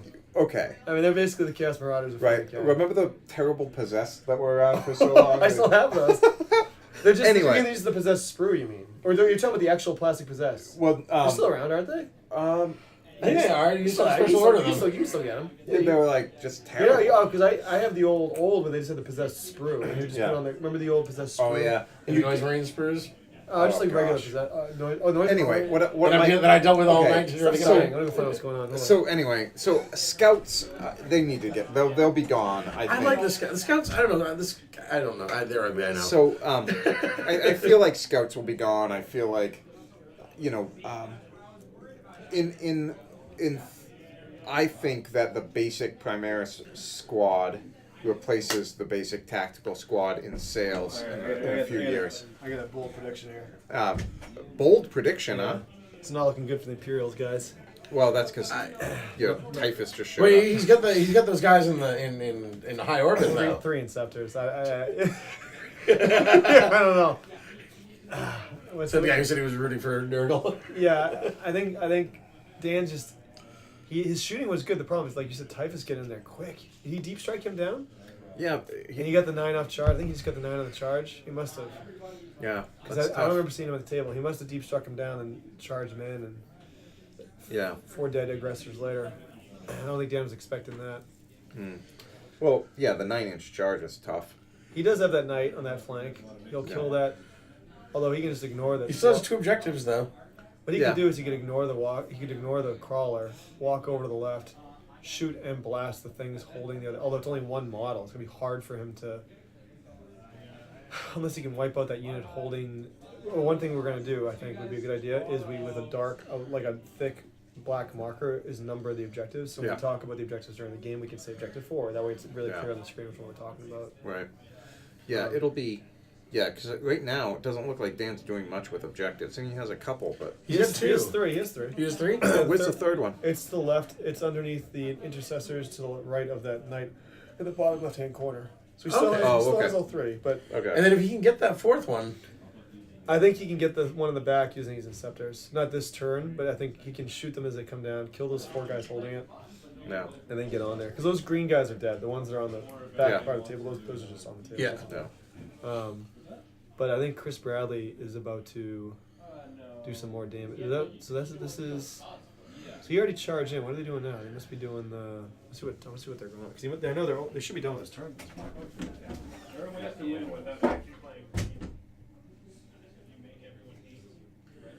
Oh my. Personally, I miss the old orc models. Speaking of old models. So it's Imperial turn 2. They went through the Death Guard assault phase. So Okay. This is Dan's. This is a big turn for Dan. But Dan didn't kill that thing? No, The it backed out. Oh, it backed It out. backed out. Okay, so I wonder what. Do you ignore it if you're Dan? I think He's not. He looks like he's I would following it up. ignore it, and I'd go after those guys holding that objective on the left. Yeah, I feel like his firepower would be better used, unless he's just lining up a shot. I mean, because he can. Don't you have to get into combat though with those guys holding that objective? It's got 1 wound left. It's probably hitting on like 5s, but it's done. Well, no, but but I think it's whatever the but it's still D6 shots, is it? yeah, something maybe less than that. I'd have to go pull out my codex. Was that one of the people who were totally abusing the hell out of it? Yes. Like 7 of them. It's one of the reasons is a rule of 3 now. Right. Because Okay, he's bringing the knight over to deal with Typhus. That should be good. That should be interesting. A Titanic duel. Titanic duel. well, the important thing being that it has a gigantic chain fist, chain sword, Chain blade. blade, whatever it is, chain glaive. Chain glaive, actually. And it strikes first because it charges. Can I go? I'm going to give you an update from the Zangor bomb. what do you got predictions? What do you think's happening with Zangor? I think because the Zangor bomb I don't. Spent. It's spent. They blew their Zangor load. Possibly, but if you have more command points, you can do it again. I also think that there aren't enough Imperial Guard left to handle. I think that at this point the Thousand Suns outnumber the Imperial Guard. Honor gauntlets and Zangor bombs aren't no way to go through life, son. Yeah. Zangor bombs probably have to do with Jack Daniels and energy Each drinks. schnapps. But I think that Typhus withstands the chain glaive. Truthfully. But I don't know why you would put that knight right back into that, unless you feel like it has the potential to move up and just if it has the flamers on it. That's the I'm not sure if it does have the flamers. But I've watched too many battles where Dan looks like he's down and out and he pulls it off. So I'm hesitant to say that the bad guy Death Guard are. I've been around when Dan's been playing. This is my first time actually watching him play, and this is definitely my first time ever seeing Chris play. So this is new. This is new on both fronts to me, pretty much. Yeah. So my wife sent me a text saying I must I must put the score up. Okay, everyone, here we come.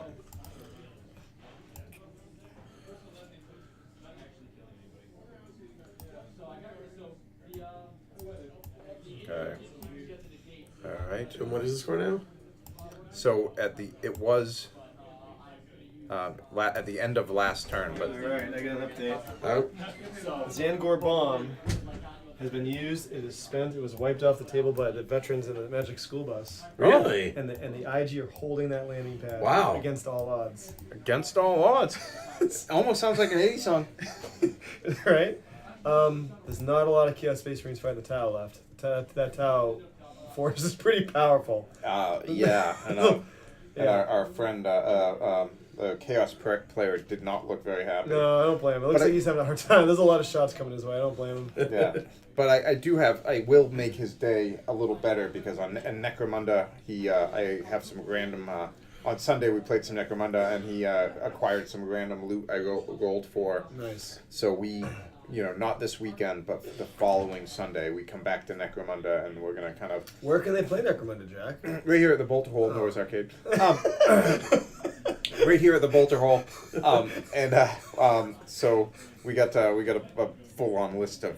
What's the address there at the Boulder Hole? It's You know what we should 799 do? South Main Street in Bellingham.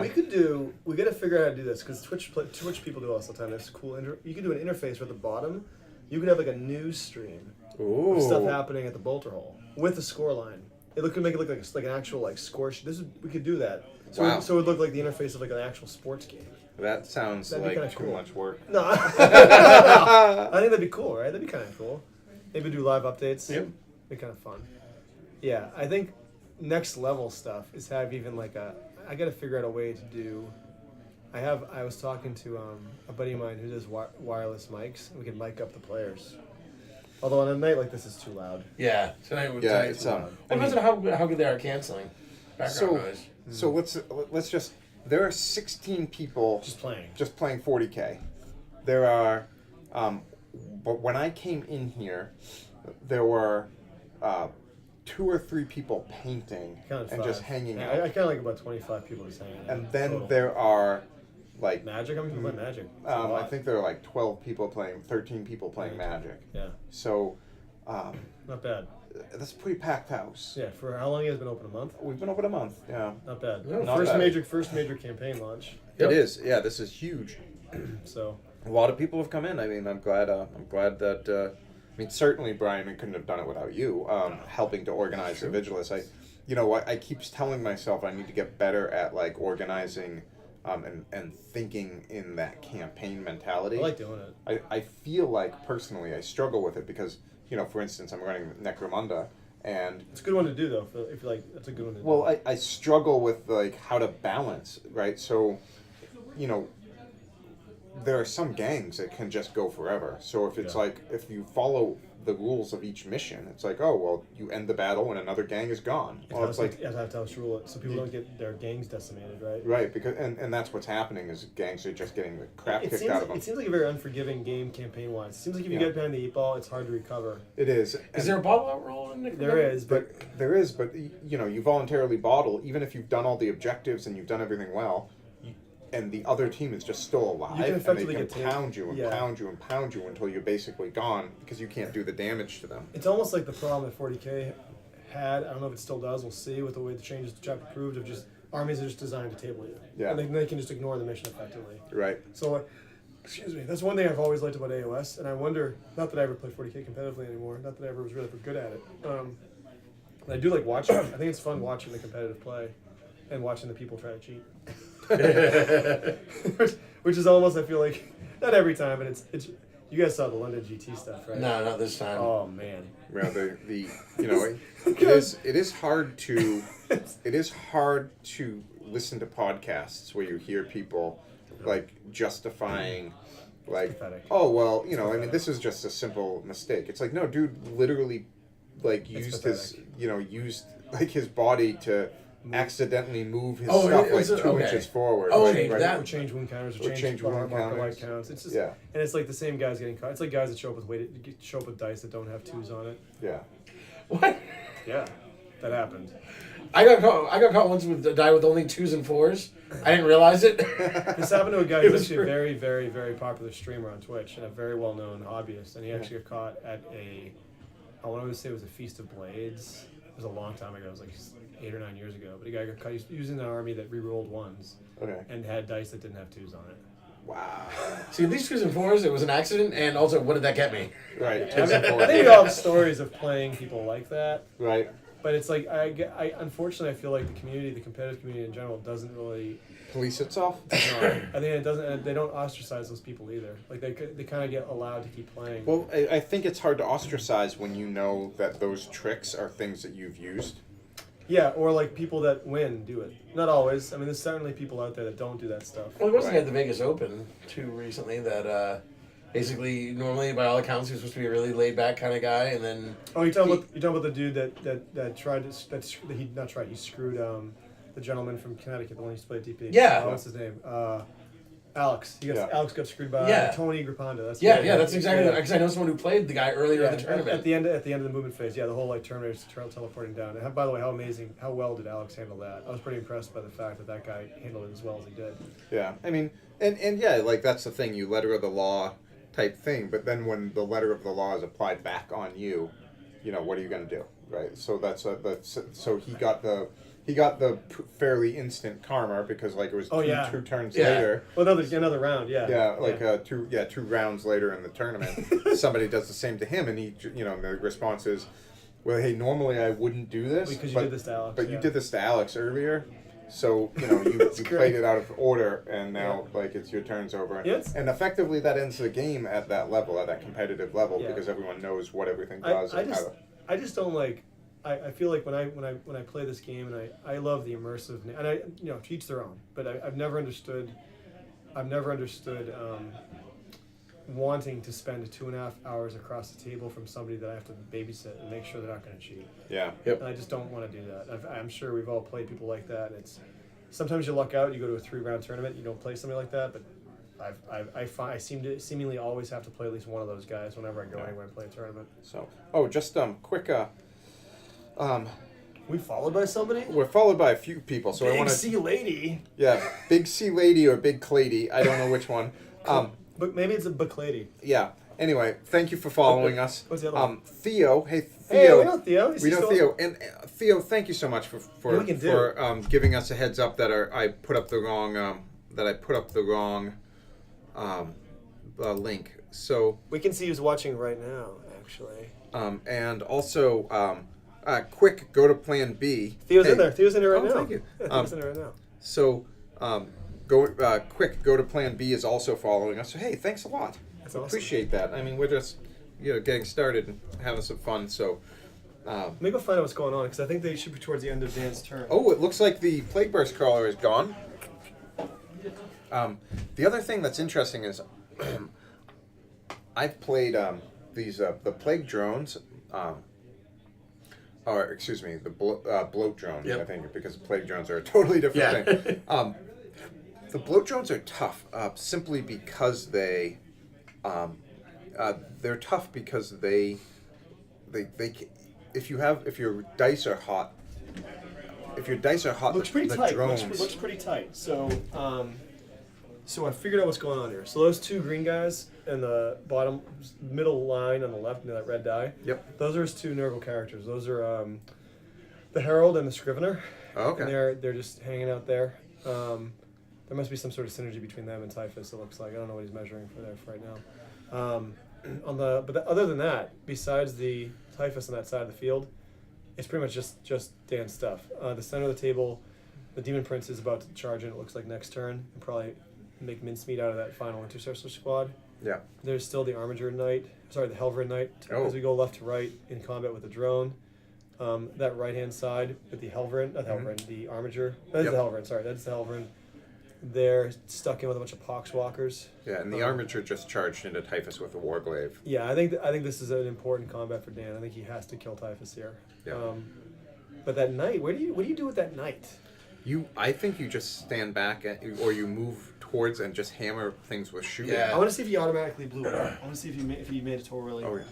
So I was saying the drones, if your dice are hot, they can stick around and they have good decent shooting, but especially if you give them the flamers, the plague spewers. He ran out. He's already out of command points. So He's already out of command points. Yeah. Ooh. I think they both burned through their command points pretty quickly. This is what I'll There's been a lot say. of rerolls. Yeah.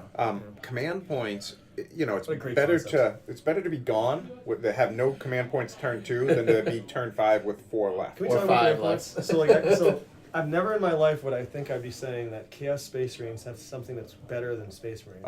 Oh, what is this? Bold statement here. Bold statement. Chaos Space Marines have better strategy than Space Marines. I mean, They just do. Just Space Marines? Yeah. well, okay. Let's like kind of crack that open a little bit. So, good guys are boring. Okay, I mean, Good is dumb. Are Space Marines actually? I think that's the way. Evil will always triumph. Yeah. Good as dumb. so Yeah, exactly. If you're, Dark if Helmet. you're writing for Where's the good the wisdom? guys, like it's not like you can do like have Are Space Marines stratagems. good guys though? Are they really good guys? I think the Primaris are. Depends on which book of the horsehair you're in. so. What chapter they are? Yeah, which chapter of the book you're on, actually. Ooh, it's like there's some drones getting picked up. So the knight charged into that drone. It looked like just wiped him It's a out. former drone. Former drone. So you think maybe because like There's much more interesting things you can do with bad guys. Like so, and Games Workshop has definitely evolved the bad guy from the mustache twirling Space Marine like a villain, AKA to the word bearers for like yeah. the first half of the horse heresy? So, but they've so there's just a lot more things you can do like that. Whereas the good guys, it's like, what are you gonna do? Well, you get rerolls, you get like cool deployments. You can call you the get- civilians. And then the thing I'm noticing the is artists. you can like, I noticed the Chaos Space Marine Codex, having played it for like the first 2 years of 40K edition, or whatever it is, 1.5. There's a lot you can do with the stratagems. You can build your army around the use of certain stratagems. Yeah. For a lot of reasons. Right? So like the really popular one is the cacophony, endless cacophony, right? Reshoot Yeah. twice. Veterans of the Long War. Not Veterans of the Long War. What's it called? The Dark. Death of the False Emperor? Death of the False. No, that's the rule there. That's It the- is that's it is Veterans of the Long War. There's just a lot you can do. So like, there's ways to get like nasty things to happen, right? So Yeah. like, whereas the Space Marines I'm noticing, maybe they're a lot more subtle. There's an Ultramarine one that's actually the equivalent of the Black Legion one, which I thought was interesting. Yeah. Where you can basically act as if there's a captain nearby. So if you have a unit that's not near your augment guy, they can still reroll ones, which is kind of Right. cool. And they actually have one that's very similar, which basically gives them Death to the False Emperor, but against Chaos, which is kind of cool. Besides that, I mean, I'm just learning. They how to order use them. bombardment, that's it. Well, there's one where like a guy can fire or attack before he dies, a character, which is kind of cool. Yeah. There's one where it's kind of like. But the you Corvus- remember children that have that all the time. Yeah. For noise marines. So there's an emperor. There's one where like what is it? A unit can attack more than once in a combat phase. It's 3 command, just like the Berserker one, which is cool. But I have not found myself. Especially if you're doing a lot of Primaris. It is hard. I'm actually being a hipster and only using just like the Mark 7 guys for now. Well, here's the thing. I mean, Primaris are going to evolve. We're going to get another wave of Primaris for sure. And it's just like What do they need?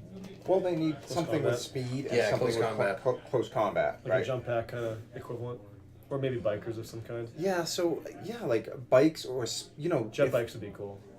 they could replace the land speeder models.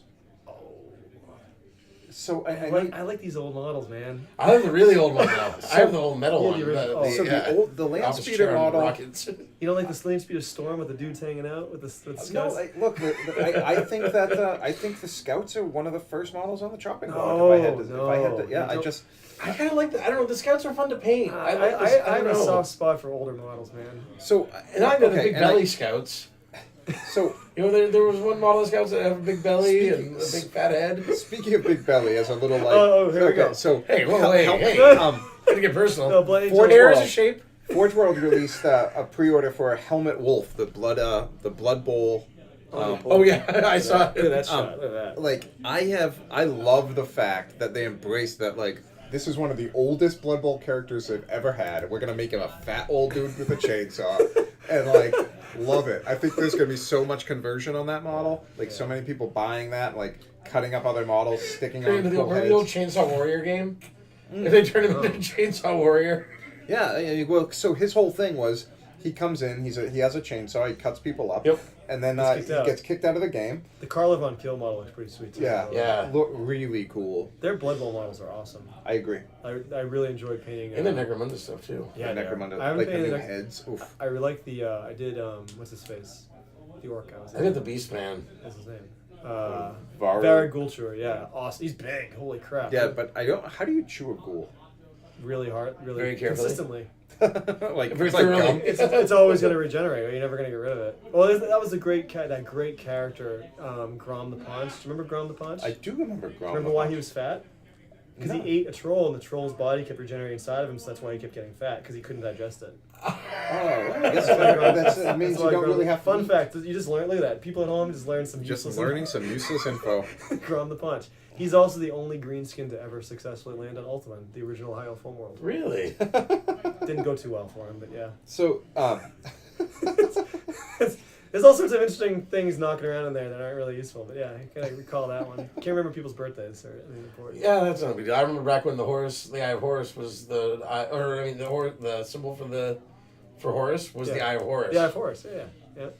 Yeah. Okay. So let's go back. So, Primaris, right? Yeah. They need close combat. They need speed. The bikers. I think. Terminator equivalents. I mean, you have that kind of. Just need a squad of them, right? The Gravitas armor. Are you But going? the Gravis armor isn't really. I mean, he's got toughness. It'd be cool if they had like a light dreadnought, like a quick. Well, If someone's just badly wounded, not quite I crippled. heard a moan from Dan. Oh no! Oh! He just Typhus? Typhus just killed his. I think Typhus just. Yeah, it was Chris that groaned. Typhus just killed that warglaive. Oh.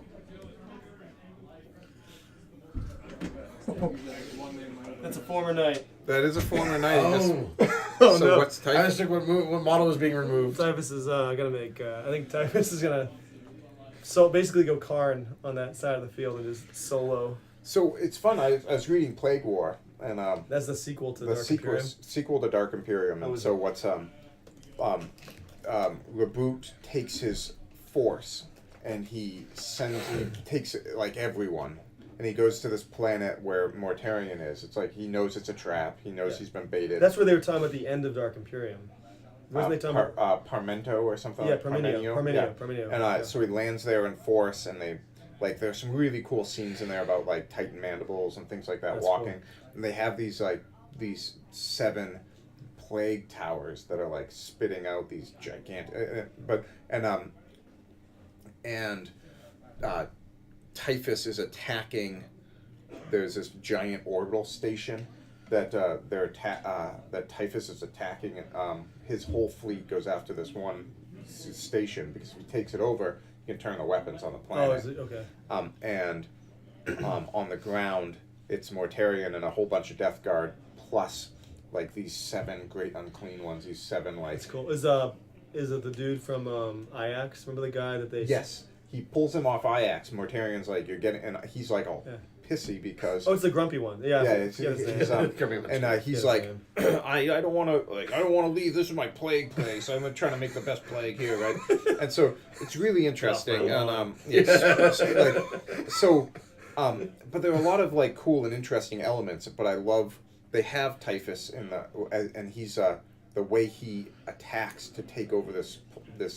Don't ruin it because I'm gonna read it. Yeah, so it just goes into detail about how Typhus goes about like attacking this orbital station. Can we agree that Typhus is a dick? Yes. Okay. But it's really cool because you get a bunch of really cool scenes. It's written better than Dark Imperium. Is it the same guy? Is it Guy Haley? Same author? Yeah, I wouldn't be able to tell you off the top of my head. But it was written better. We must be the top of Battle Round 3. Yeah. Let's see. If Oh we wait, have some scores. more plague. No, those are 2 characters. Oh, okay.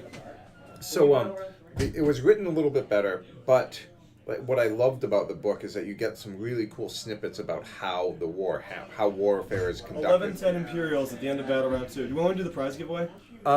We can do the prize giveaway. Since that way they're at the end of Battle Round 2. I think we're going to do the prize giveaway to get in the closet. So It's a really fun game to watch. the book gives you a bunch of really cool ways in which things are waging war, right? So you get a really cool perspective from Titans. You get really cool perspective about the way Typhus attacks. You get a really cool perspective of like the interaction between Mortarion and the Heralds of Nurgle, the demon, all the greater demons of Nurgle. I like the Mortarion chapter a lot in Dark Imperium. Do they know if they have the audiobook available for it? They probably do. I I read the book on my phone. I love listening to those as I paint. Yeah, They're gonna take a break and then. So we're gonna take a quick break. So are we just gonna make a pause? I would stop recording and stop streaming because that way it's easier to edit it. Okay, so we're just gonna do a quick pause here. We'll be right Is it back. 10-11? Can you check the score? I think it's 10-11. No, I mean the score of the game. Yeah. We're back, guys. We're back. And we're back. All right, we're at the top of 3. Yeah, 10-11. 10-11. Imperials. Let's keep the door open, actually, because it's going to get really warm in here. Otherwise. All right, let's see here. 10-11. Let me just fix that. Properties. Oh, nope, 10-11. All right, so this is top of battle round 3 for the Death Guard. You know what's funny? Having this mic in the middle of the table makes it hard to see stuff. Let's just switch cameras for a second. Let's see what it looks like here. Jack was mentioning that earlier, actually. Right? Yeah. It's a really nice mic, though. It's a beautiful mic, yeah. So it looks like this side of the table, closest where the knight is, there's not a lot left. There's some cultists under there. I think those knights are. I think the knight's going to go through that and make mincemeat out of that. I do think Dan does not have an answer right now for the typhus problem that he has, right? And he's going to turn around and probably try to go right through the other objective. Yeah. Yeah. I also want to be able to talk about the game without them hearing us. Yeah. So Especially if we can leave a couple guys behind. Oh, he's got those 2 characters coming up. where's the Demon Prince? I want to go see where the Demon Prince is. Yeah. Because he's probably threatening that middle objective from Dan. Oh, yeah, I think it is.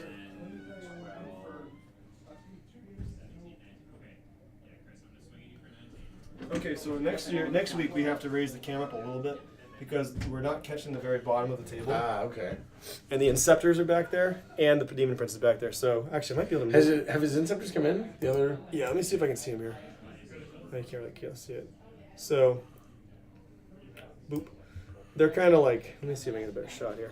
Pull camera. Well, you also lock those elements together. There we go. So you can see kind of along the left-hand side, the back of the, not the back, but basically right in front of where Dan's standing. You can see the Demon Prince there, right in front of Dan, and then the Inceptors drop down there as well. So there's a lot going on right there, and that objective is really important because if Dan loses both those, I think Chris will have a big swing at the bottom of this battle round, and Dan will have a hard time catching back up. So it'll be interesting to see what Chris is able to do. This is a big turn for both players. I think this will decide it right here. No, well, I mean the thing is so the Demon Prince is only one model, and Typhus is only one model. But so those 2 characters. Those 2 characters, okay, and they're not nearly as difficult to kill as Typhus. So like a demon, like a Herald of Nurgle, okay, it's not that hard to take care of that, or the Scrivener. So yeah, I don't know what Dan chooses to do here. I mean, he can choose to try to finish off Typhus. I don't know. It looks like Typhus has 2 wounds on him, which is kind of amazing that maybe he killed the knight first.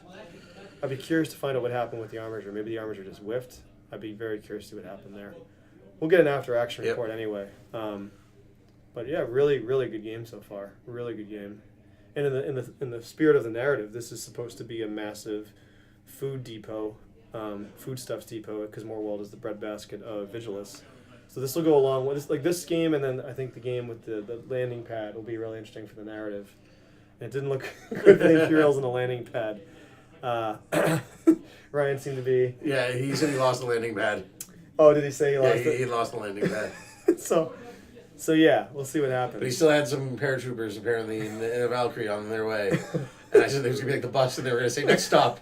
No, this I need to pull it. I pulled the string too early. Move along. This isn't the landing pad they're looking for. Yeah. So yeah, it's interesting to see how this army works. I like how Dan's gone with the mixed force here with some knights and then some Space Marines. Both players have, and then Chris has gone. With Demons of Nurgle and Death Guard together. So it's a cool thematic army for both players. What do you think? What do you think? Looking at this game the way it is, it's kind of right on the razor's edge here. I know it's really. I still gotta go for Nurgle. Still thinking Nurgle. Huh? I don't know. I don't know what I think's going to happen here. I think it's probably going to come down to how Chris is able to do in this turn coming up. I think this is if he can't get Dan off of those 2, one of those 2 objectives, I think Dan probably has this game. but Chris should be able to, unless he just has a really awful round. Yeah. And wait, no, did you say those are D3 objective points? Or are D3. They're each worth D3, yeah. And then, but the thing is, they're scored at the end of the battle round. So so it looks like those guys charged in.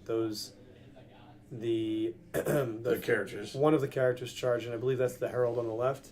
Dan's measuring from looks like the scrivener. We can't see that roll. So what do you think of dice cams?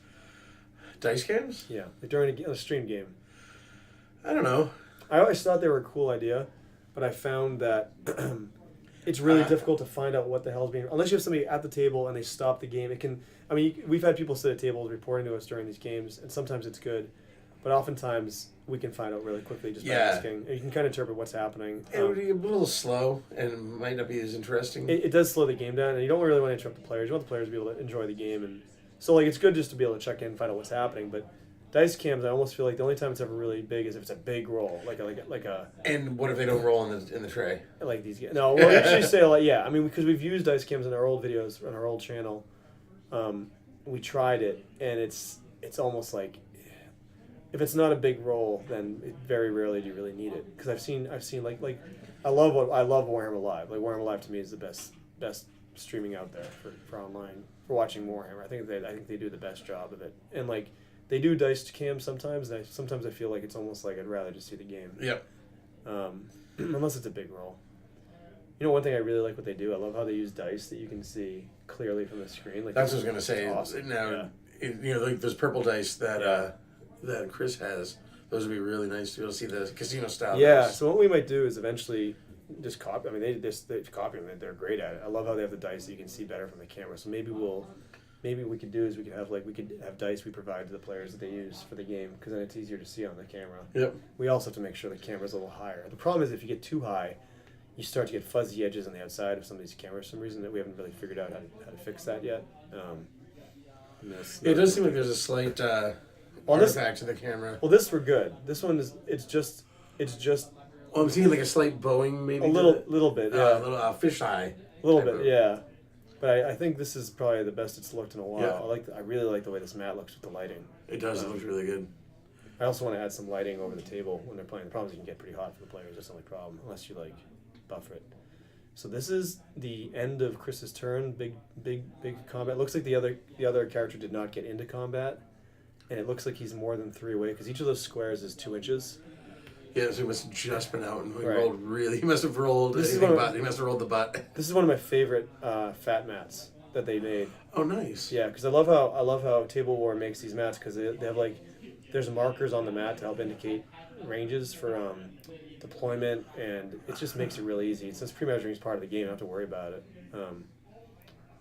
I think of pre-measuring. Yeah, I was playing on. I was playing on a game on another one of their mats actually last week. I didn't realize at the time. But now Yeah, so you know what's a really cool thing is because my deployment zone was exactly from. There was something on the thing that indicated. So exactly the street mats they have, the city ones they have, the ones that are just flat across. There's lines of newspapers. It's just periodically placed, but they form this slanted deployment. Remember like the one where you go, but it forms it for you, so you don't have to. Wow. Yeah, it's really cool. And then they have the blocks are 12 inches up, so if you're doing Dawn of War, that's another thing I want to ask you. So a lot of guys are asking about deployment. Pretty much everybody I know in the area just plays Dawn of War deployment because it's just easier. But I know for match play, it's there's a strategy involved in picking which deployment map you use. What do you think of the deployment? We just do that. Yeah, every other. It's 12. But I mean, 12 inches. Yeah, occasionally I do 6, but. Well, you should be doing doing a 4x4. A 4x4. Yeah, I mean for 6x4, I typically was let's try the new deployment maps. And I just find myself this is confusing. As I get older, I just want to do something easier. Yeah, exactly. It's lazy. It's all right. Let's just do 12 inches. It's just simpler. But I mean, if I was playing a game, and I had plenty of time, I would just be let's maybe try it up more. But I honestly just do like the 12 inches. I always found it, because when it started mixing things up, it adds a level of confusion right early on in the game that can get things slowed down. I think if I was playing more often, so I get to play once a week. If I was playing more regularly, so when I was playing 2 or 3 times a week, that's when I would be okay, cool, let's try something different, because I have such a good handle on the army and the game. Maybe that's why the guys that play match play who play so often, they're just much more able with it because they've already got such a strong handle on the game. You know what I mean? Because I was playing kill teams, the different deployments for everything. I ended up getting messed up on my last game because I made the guy wait a little bit to get started because everyone kept coming in and talking to me.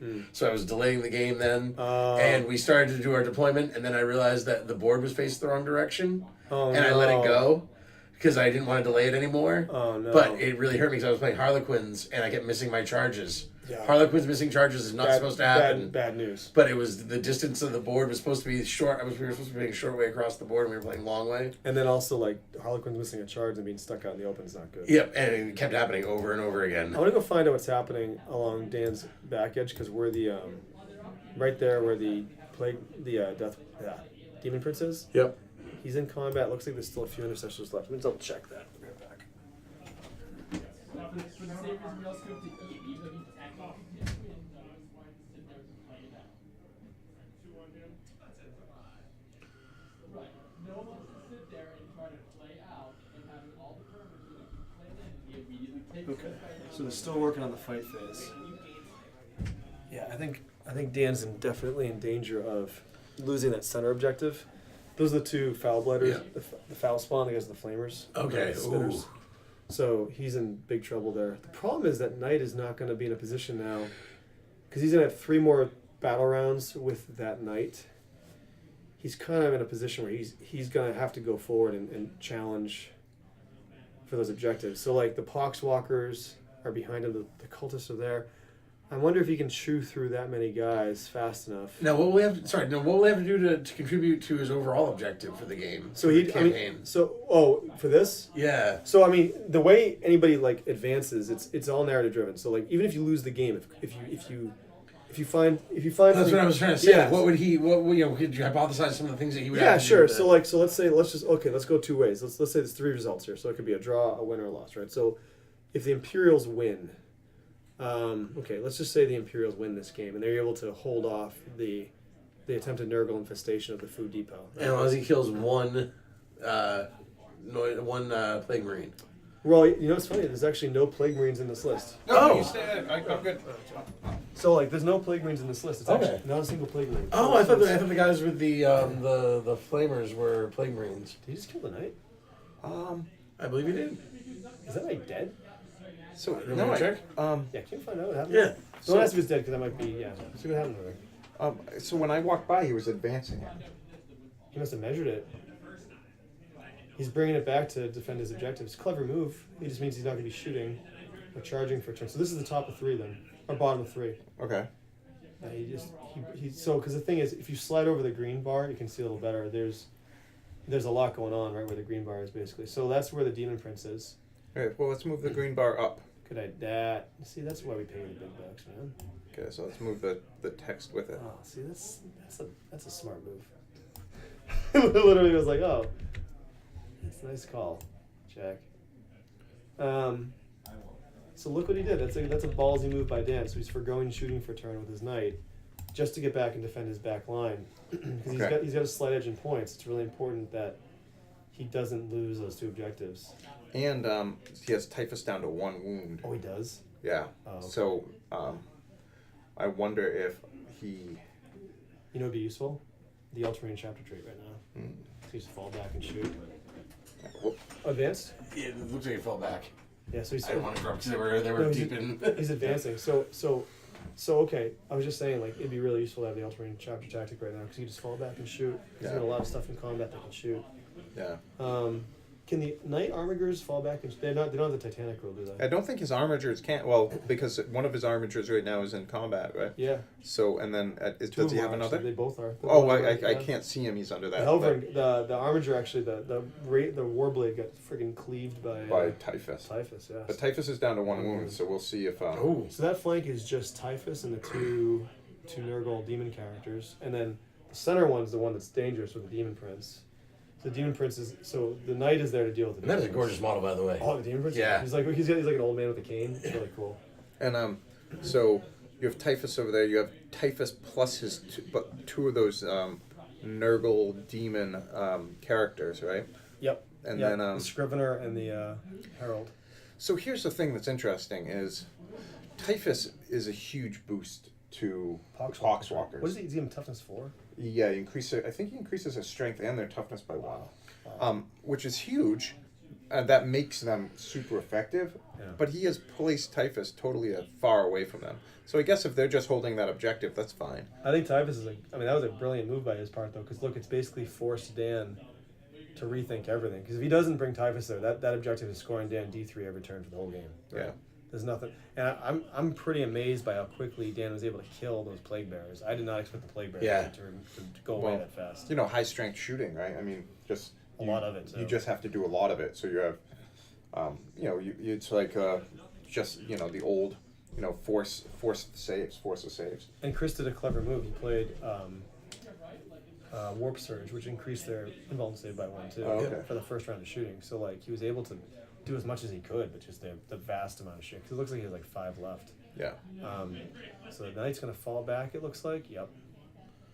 A little bit. Maybe make him have to make another charge. Deny him combat. Well, it also gives him if that drone is weakened and he charges in, maybe he Overwatch can it. overwatch it. I mean, because those Helverins have a lot of shots. It's a cool. We were talking about how the army is really cool because both armies are coalitions, right? One is knights and Primaris. The other one is Nurgle demons and Death Guard. Yeah. And the two they're thematic and they do complement each other too. Because like the Primaris don't really have that huge firepower, but the knights do. Right. Right, and the Primaris are given enough bodies to at least hold on to his objectives. One thing that's nice to see is no Hellfire or the Hellblasters. Hellblasters. Yeah. I think Hellblasters are dramatically overrated. You think so? I think personally, my experience with them has not been very good. Everybody talks about how amazing. I know. I've actually, what loves them is Rick. Rick loves Hellblasters. I maybe it was just 'cause I was playing the heavies, and they got wasted in basically 2 turns. Oh, so next week we already have somebody that wants to be on the stream. We're going to be seeing Iron Warriors next Friday. Ooh. We haven't figured out who they're playing. We'll have to see what happens in the campaign. But the Iron Warriors are battling the Tower right now for control of the Rejuvenate complex. So maybe depending upon what happens there. Yeah. So Iron Warriors, I don't know what a good grudge match would be. Maybe against Crimson Fists. That could be. We'll see. We'll have to see the players going to decide and make decisions. But Yeah. Sons of Dorn. maybe the plucky IG after their. Those, I didn't walk by the IG. Can I go check on that? I'm gonna go Yeah. check. And And and the then people at home want to know. they do want to know. So we can actually leave that door open. It's quieted down quite a bit. Yeah. You want to tuck that army box in the way because otherwise the door will keep on swinging. Like if you that. But no. Open the door all the way. I see what you're saying. There we go. Yeah. Otherwise the door swings shut for some reason. I don't know why. Thank you. I'm sorry. I didn't explain myself very well. So let's see. It's pretty interesting battle because it looks like the Nurgle have the numbers, but we also know there's still a couple knights out there. Numbers don't really mean anything when you have like a model that is like effectively 20 wounds or whatever. Yeah, there's definitely been an interesting battle. It has.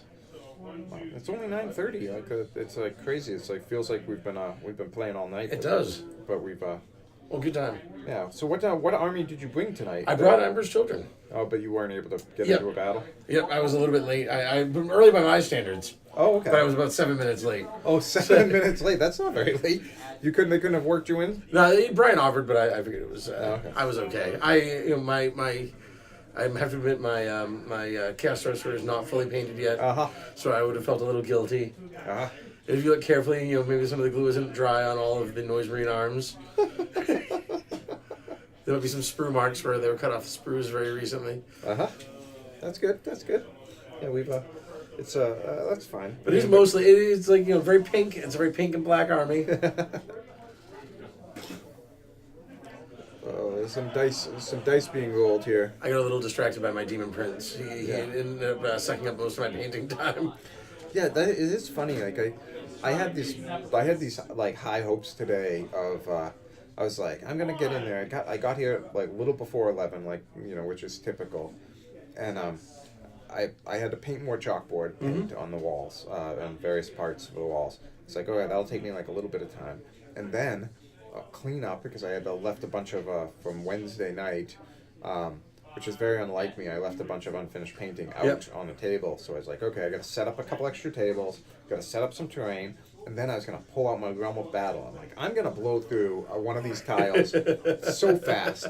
I didn't even get a tile out. Yep. Like between paperwork, between unboxing and unpacking orders, I was like, what is going on? Like, why can't I get to what my one goal is today?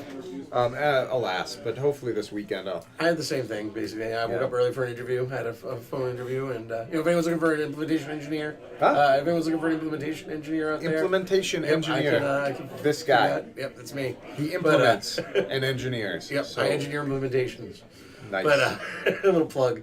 But yeah, so I had that interview this morning, then didn't basically just look for yeah. So I may take a nap in the afternoon, an afternoon nap. Nice.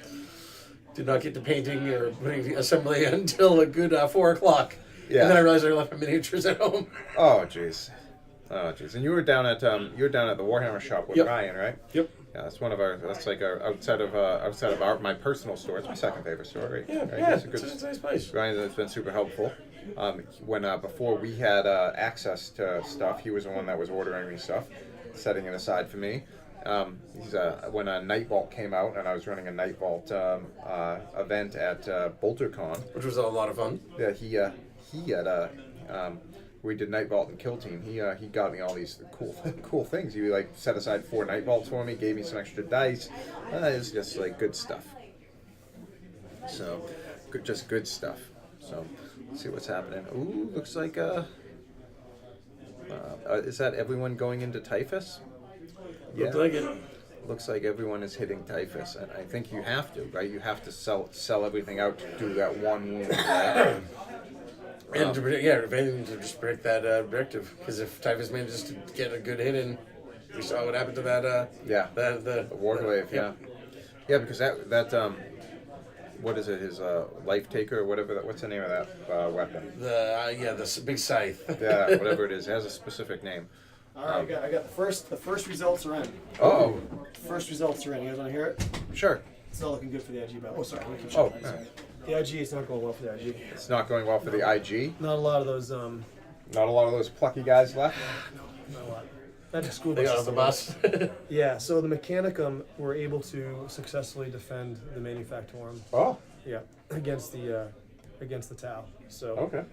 the stealthy Tau have withdrawn. Ooh. Wow. To, That's turned around, was it? Well, yeah, it was an interesting game. So it looks like the weaponry that the Mechanicum happened to have worked quite well against stealthy Tau. 'Cause they had a lot of flame weapons. They had a lot Okay. of flavor type weapons, which just happened to not do well for the Xenos. So Right. interesting game. So we'll see what happens. And also we're looking to see what's going to happen with that Iron Warriors game, because depending on how that game goes, Right. where their next battle will be. Because I'm looking forward to seeing Iron Warriors on the stream. Yeah. I haven't seen. Hey, Frank. Frank, what's up, man? Oh. So we I'm gonna ask. What do you guys think? Maybe like I don't know. I just know they're needed. So here we go. Let's see what's going on over here. I'm wondering if how this works with Dan. Is he going to be able to? Oh, it looks like he killed one of the Death Guard characters. Look at that. One of those bright green blobs is gone, and the other one has a counter on it. I'm wondering if we see Typhus picked up here. That'd be a lot to pick up Typhus, but I think that with he had a captain or a lieutenant over there. So we'll see a Primaris lieutenant. We'll see if he has enough to take him out. Ooh, that was a lot of dice. Yeah. So I'm counting some stuff out here. Opening. There's pointing. Ooh. And Oh, that looks like the demon. Was that the Demon Prince? That was the demon prince. That's huge because that then ouch. You see a difference in the numbers. Let's see. All right, so We just saw the Demon Prince removed. is that dead? Is that dead? Not dead yet. My daughter watches the Smurfs movie. Yeah. Not the cartoon ones, but the ones the live action. The live action Yep. one. And it's the cat is all like Azrael. like Gargamel. I have a young daughter too. Not that I. Yeah. Like not dead. Are you dead? Are you dead? I get smoked by Tyranids. That's fun though. Do you want to play on the stream?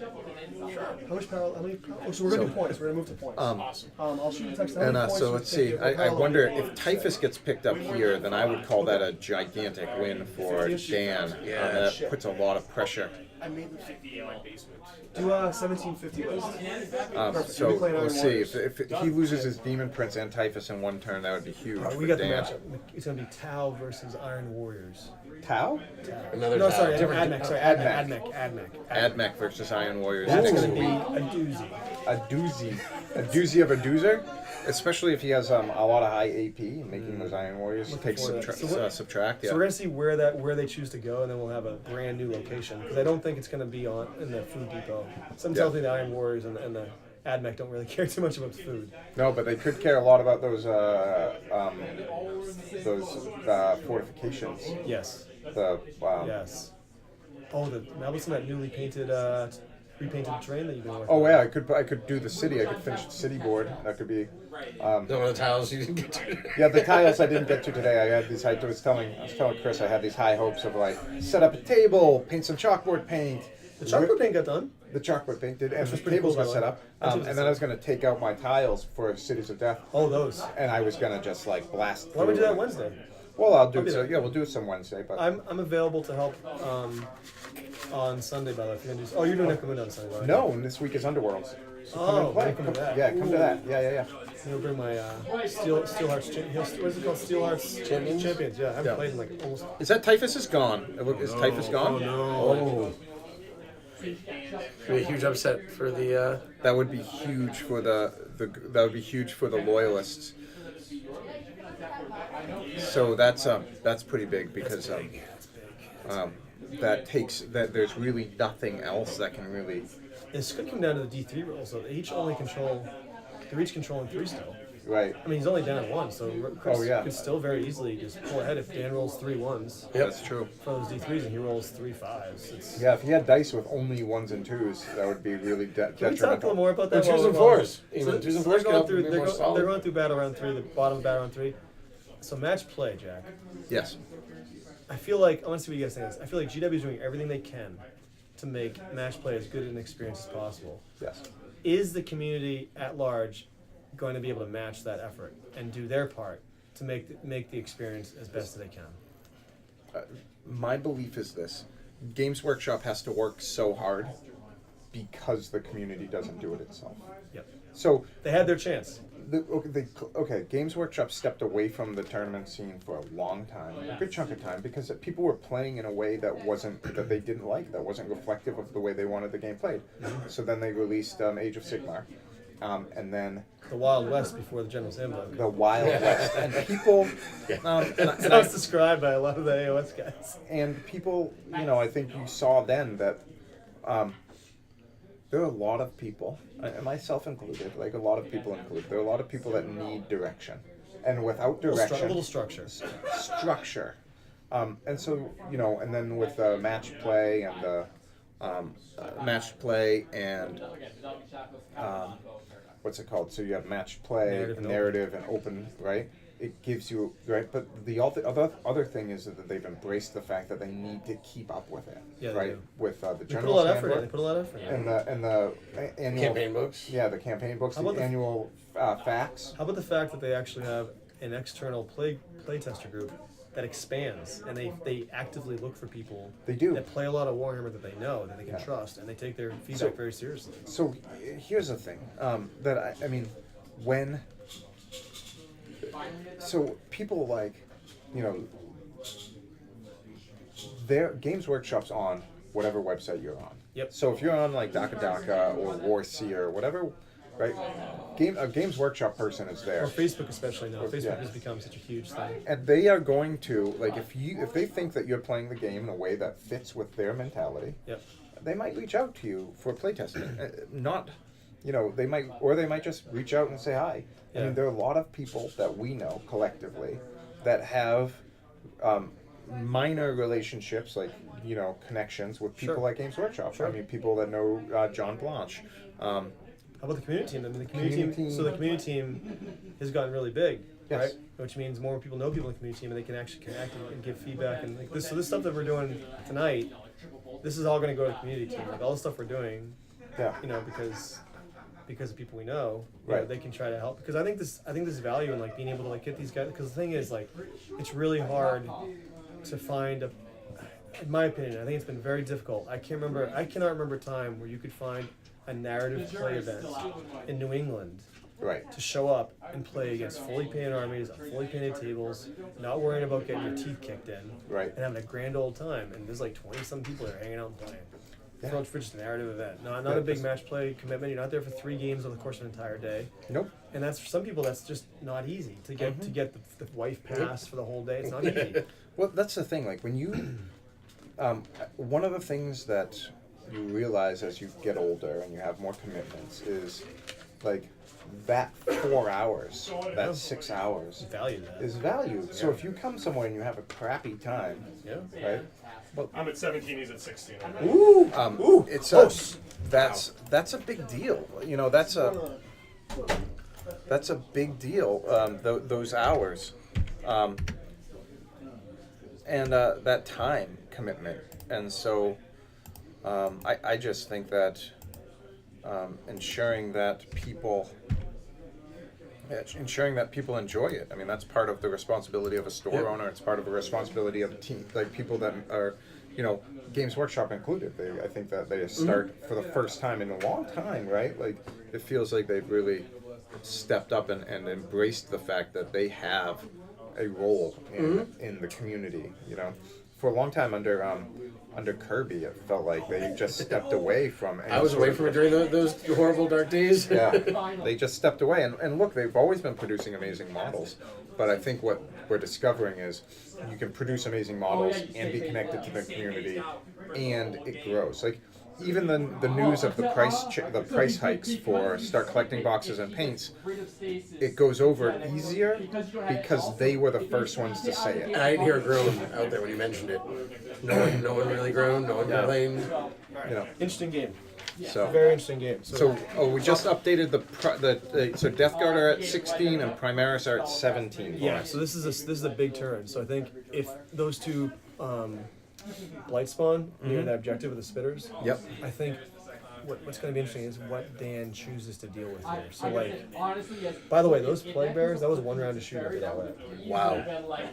Dan's army at full strength, so the aggressors just did devastating shooting. Nice. So I think the Death Guard can pull this out. I think if they can just hold their 3 objectives for the next 2 turns, Contest that. not even contest it. They can just hold their 3. I think they can get lucky and get. If the rolls go Oh, right. but he's moving up. He's still within 3. Right, but why? So, Well, that's a hell of a run. It's not gonna. I don't know. It probably has enough to blast 4 guys off, right? Yeah, that's true. Well, he's got cultists near it too. Oh, okay, yeah. So I think Chris is not in as bad a position as he thinks. Since he thinks he's up against it here, I think he could be okay here. If Yeah, he can. let's look at. So, he still has those 4 guys back there. Right. Yeah. So those. Oh, you know, what's cool. Those are the Yellow Box guys. Those are the 4 guys from Rogue Trader, the little dudes. Oh, yeah. And then the guy below it is one of the big guys. Oh, okay. Yeah. So I think Chris is a really cool thematic army, as does Dan. I think these are 2 really interesting forces. But yeah, I think this is a really. I think this is a close. I don't think he's as up against as he thinks he is. It could come. I think it's gonna come down to who whirls better on those D3s. Yeah, but here's the thing. I think at this point in the game, Dan is the one that has the most tactical flexibility. Yes. What I mean, He has there the is upper hand, there is no one left in that army, in the Death Guard army that has any shooting. I don't think. Well, you know, Well, you get the flamers though. the plagues- problem, the Plague Spitters. The problem is that knight. He doesn't have anything to deal with the big knight. Right. So like the one weakness I think of this Death Guard build is I didn't see a whole lot of answers for a big, massive point monster like that. Yeah, without Mortarion, I don't think you do. I mean, you could have sent. Well, no, I mean you could have sent. You could have taken a whole bunch of Terminators with the Reapers, with the scythes. Those are. I still think he can. I still think though the knight can only kill so much, right? I mean, I don't think it's gonna like. Well, you could, like, if you combine the 2 knights and the firing, and you might be able to blast enough off that objective so that he can't claim it, right? yeah. This is the big knight too. Yeah, he It's still the has big a boy big that knight. you see the little off screen. Yeah. The thing is the other one's in combat. The little one's out of combat. The big one's out of combat. But so, what's he in combat with would be the question. If he only has 1 guy, he should be able to stomp 1 guy into oblivion, and then all of that firepower can just focus on one. It's like 1 guy. Poxwalker. Hey, so oh, here we go. Oh, I like this chair. This chair's better. So let's see what happened in this Tau game. Yeah. It definitely sounds like in that AdMech versus Tau game, it looks like the weaponry that the AdMech brought kind of made it difficult for the Tau stealth. So we'll see what the Tau decide to do next week. And this is going to be interesting to see. Ooh, he's charging him. Interesting. It's probably a pretty smart move. Goes well. Okay, so one is Keeps that objective. it's going to keep that knight from being able to shoot next turn, assuming that he doesn't kill the 5 plague bearers. He still has guys near the Yeah, objective. that's it. He still has one of that So he's objective. okay there. That's a smart move. Okay, and it puts pressure on that objective still. He's actually getting more guys in here. Yeah. So, let's just say, for sake of argument, that those plague bearers survive combat. Dan's probably gonna back out, but then that knight can't shoot, right? So he's definitely making it so that knight cannot shoot from him, which is big. That's a good move by Chris, I think. I would be interested to see if he's able to retreat out of combat and then sit on the big objective, the middle objective that those two blight spawn are near, and then if he survives, and then cap that objective at the bottom of battle round 5, right? Which then makes it so the big knight has to deal with it, right? So this is very interesting. What do you think of the admission? Each one being worth D3, 6 objectives. I think it's a little. In this, it's turned out to be a little dicey now because I don't know. Yeah. Oh wow! No pun intended, but definitely rang true. Yeah. A little bit more random than I would have expected. But Yeah. I mean, the game though has kind of held. I mean, to they've basically each player traded units. Each player has held 3 for the first 2 battle rounds. Yep. So there's been no changing of each player has held the 3 objectives they started with possession of. Yep. And that's held true for 3 of the first 5 turns, right? Or battle rounds, rather. So, that's a nice little side shot here. So this is going to be... So given that, you would expect the points to be level, because assuming they don't have any swingy rolls. So D3 is less swingy than D6, right? So, yeah, I mean... But somebody has to lose an objective at some point. Yeah. Otherwise, if they don't, it's going to come down to who rolls for the... which is kind of it's kind of crappy, right? That's what I was. If one guy rolls like 3 2s or 3 1s and 2s, and the other guy rolls like a bunch of 4-ups, but that could very well happen.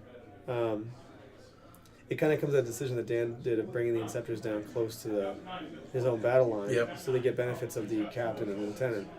But he's not able to threaten that back line. And you can tell the middle of the board is looking pretty thin at this point, except for that big blob of cultists underneath the. That are holding 2 objectives. Yeah. Now, I don't know if those are 2 separate units. I think they might be, because I don't know if a single unit can control 2. That's a good point. I don't know. Definitely not going to trump the game. That's kind of Yeah. I hate that shit. So anyway, we have 3 people watching. Yeah, thanks for watching, guys. Let us know what you think. We definitely want to get better, and we will get better at this. We have some experience doing this, but we're definitely a lot to learn. Live stream. This is one of the. Not bad, right? Yeah, no, I think it's Not fine. bad. I mean, the thing is, the nice thing is we have guys that are really excited to play in front of the camera. Sometimes it's hard to find people that want to play, and pretty much all our guys want to play on the stream. It's kind of fun. First live stream I was ever involved in, it was playing a game of Diablo 3. Oh, really? And I was not given a mic, so I was basically, and I wasn't in the chat, so I was chasing them around, not knowing what they were doing next, for 5 hours. Diablo 3? We did a 0 to 70 run. Oh, man. Or 0 to 60 run. What would you play? What I was a wizard. I'd never played wizard before either. So I had chosen the only class I never won the game with. What did I do? I've only played the game once. I did a Witch Doctor. Oh, I see. I've won the game with every character Yeah, except for now the. Is it a new one? the Necromancer? Necromancer. Because I haven't played in a couple of years now. You play any World of Warcraft? No. No, that's I played it for maybe an hour. Oh, that's it? Yeah. Wow, good for you. No, I come back from man. the days of MUDs. Multi-user dungeon. I've played MUDs. I know people that almost get kicked out of college because of text-based MUDs. The old multi-user dungeons. Yep. Yeah. How about EverQuest? You play EverQuest? Nope. Yeah. Nah, that stuff was just starting when I was in college. EverQuest swallowed years of my life. Oh, jeez. as did World of Warcraft. Yeah, see, luckily that was just starting when I was in college. Jack, as you can tell. Oh, that's fine. So, it's very much unlikely that the Imperial Guard No, can hold that no. space for it. Oh yeah. No. So Did you So- take notes? Is that? No, these are notes from something else. Can I just hold on? I gotta give him the faith of the So- hour. Hold on. so- Can I Yeah, give him Ryan- a booth reroll? Can I give him a booth reroll? No. So Ryan he doesn't think he can have, but he has scions there that just dropped in, cleared out a whole bunch of They're the Rubric best Marines. of the Skull of Virginia. They're like They are, and he has a handful of things left. He could pull it out yet if he just had hope. There's more model count. It's all Yeah, model count. it's all model count. Crimson Fists are getting wiped out with the sisters. They're not They're still doing in well. there though. They're not doing well No. against the Eldar. No. And to add insult to injury, like it's hard to tell with the Tau and the Iron Warriors, but there's a lot of Tau on the board, and none of those big robots in the back have been touched. So, but there is still a gigantic monstrosity of a Lord of War creeping towards the Tau line. I did hear that there was some trouble with the Vindicator. He wasn't doing so well. He wasn't rolling so well. I don't think the Vindicator's there anymore. Yeah. So- Okay. And I think Chaos has lost on the table of on the little old Sturbridge Village table.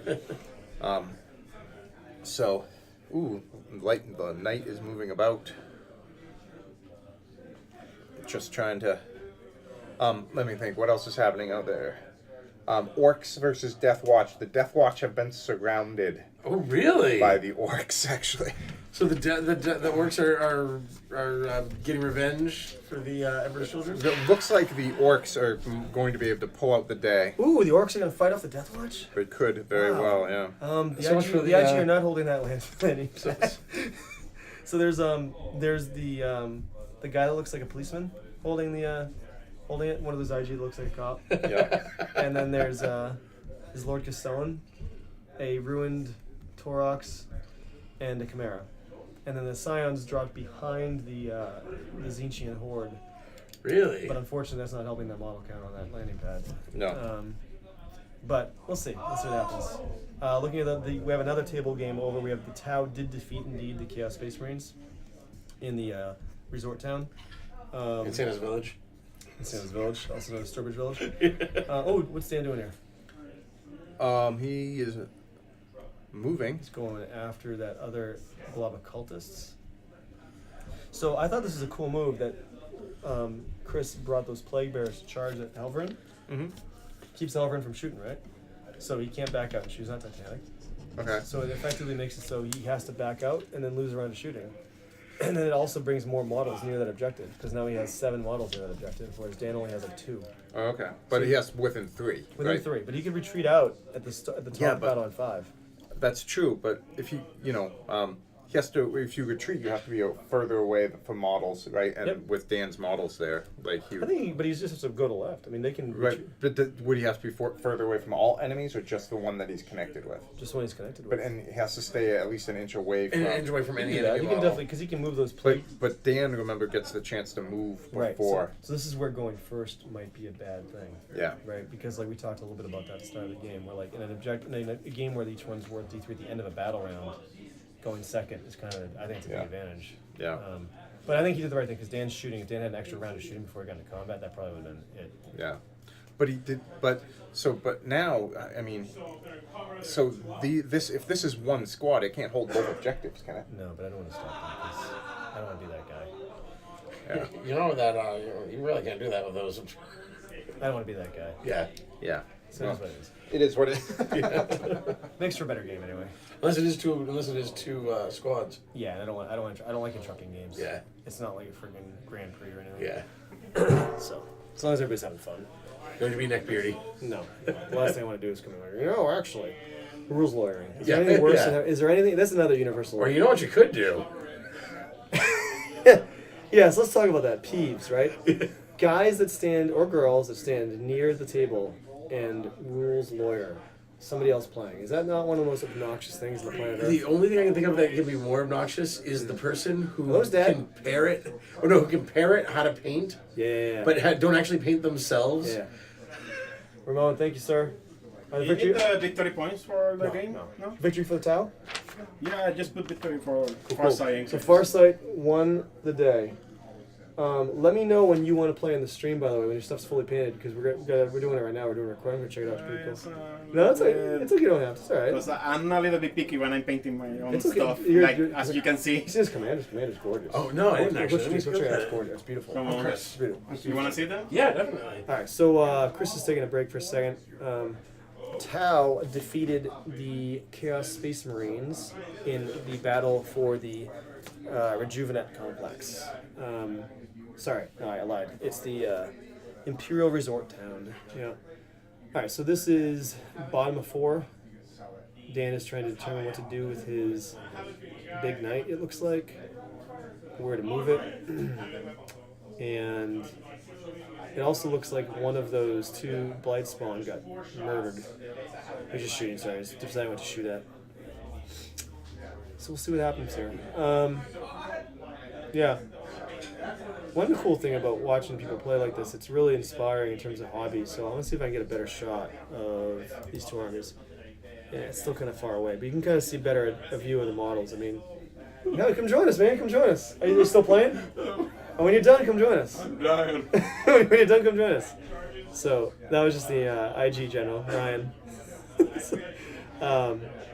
So mixed battle reports here for Mortwald. We have a 1 Imperial victory over Xenos and 1 Xenos victory over Chaos overall. But there's a bunch of factions. Like there's not 1 Xenos, 1 Chaos. Each player has his own deal. Even the Imperial factions are not necessarily all on the same page, which is really fun for a campaign like this, because sometimes you see campaigns where they have, like 2 or 3 defined sides, and it can be really difficult if a bunch of players show up playing the same faction. So we went with a format that would allow for easy matchups, yet still hopefully make sense narratively.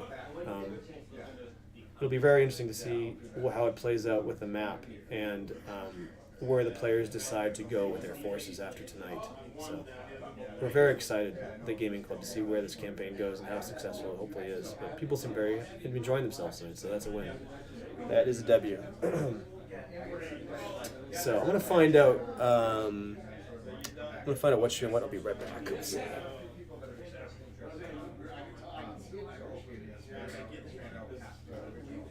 Okay, so one thing that's interesting, you can't see it on the camera, but there's an Inceptor actually still alive somehow, and he is going to challenge for one of those objectives if nobody's on there.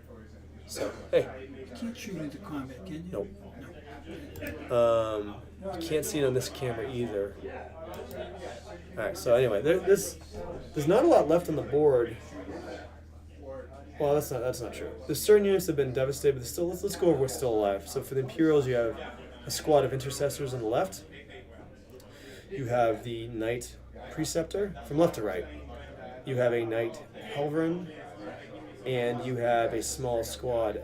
You have an intercessor that you can't see underneath one of the bridges, and then on the far right you have a small squad of intercessors along with one of the Helverin. For the Death Guard / Nurgle Alliance, we have a big group of cultists from right to left. We have some Plague Bearers deep in the Imperial lines. You have one of the Foul Blight Spawn. And you also, along the back line, you have the Gellerpox models in that back objective. You can't really see it because it's right where the bolt hole tag is, but you can see the big guy right below it, and right above him is the other objective.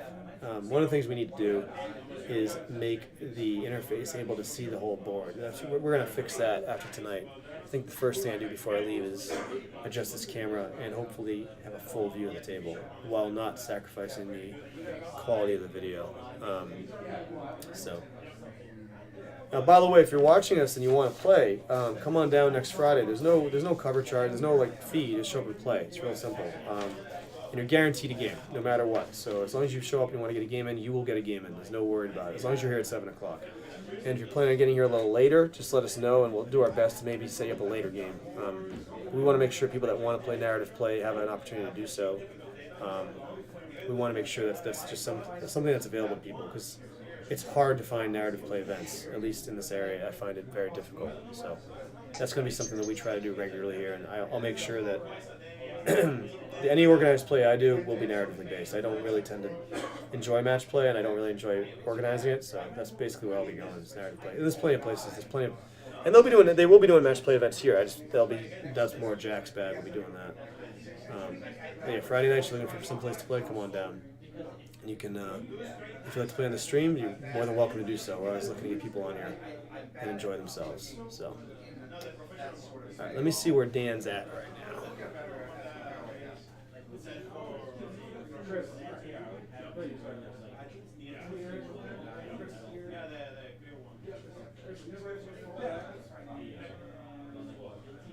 It's just hard by myself, sorry. Oh yeah. Sorry. I stole Chris because I was babbling to myself. I can only talk by myself for a long I know. time. I feel awkward over that. Yeah, it's like, so, what do you think, Brian? Well, Brian. All right, so what do you miss? The Night Halverin went up here along the right-hand side. Dan did some shooting with his big boy knight. And, oh, look at this. Ooh. As we suspected. Okay, this is the top. Do you mind just finding out the score? That's the top of 5.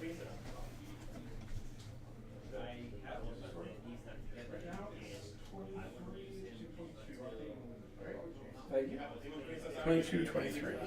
Who's up? Plague. Ooh, Plague Guard's up 1? Yep. Wow. 23 to 21 or 22 to 21? Please double check.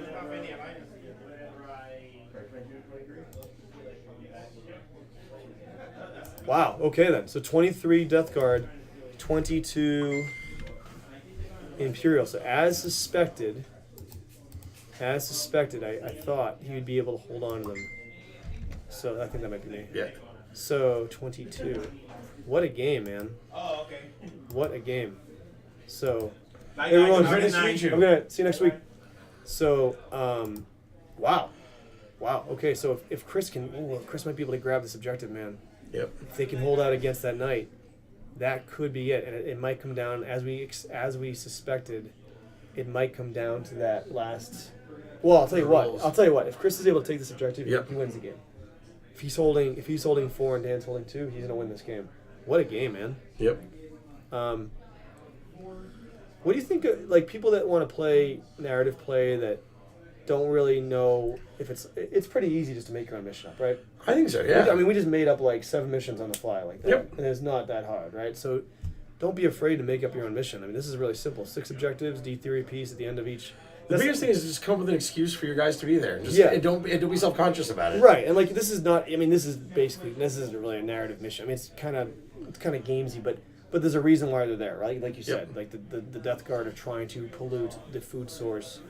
The Imperials are trying to actually capture the Death Guard and use them for their research. And they only have 3 guys they'd be able to get to do that Yeah, in this.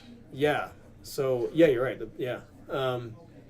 So I mean, but If he chooses to go that route. so we have a different types of missions, right? So this one is one where there's gradual scoring.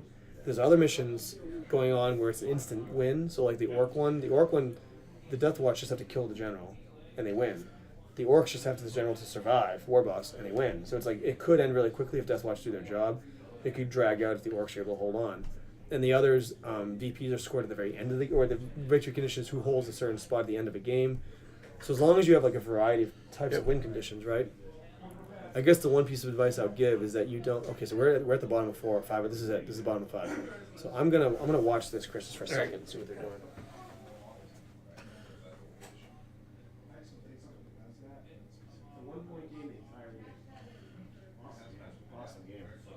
Alright, so this is Dan's. This is a big turn for Dan. So what do you think he needs to do to pull this one out?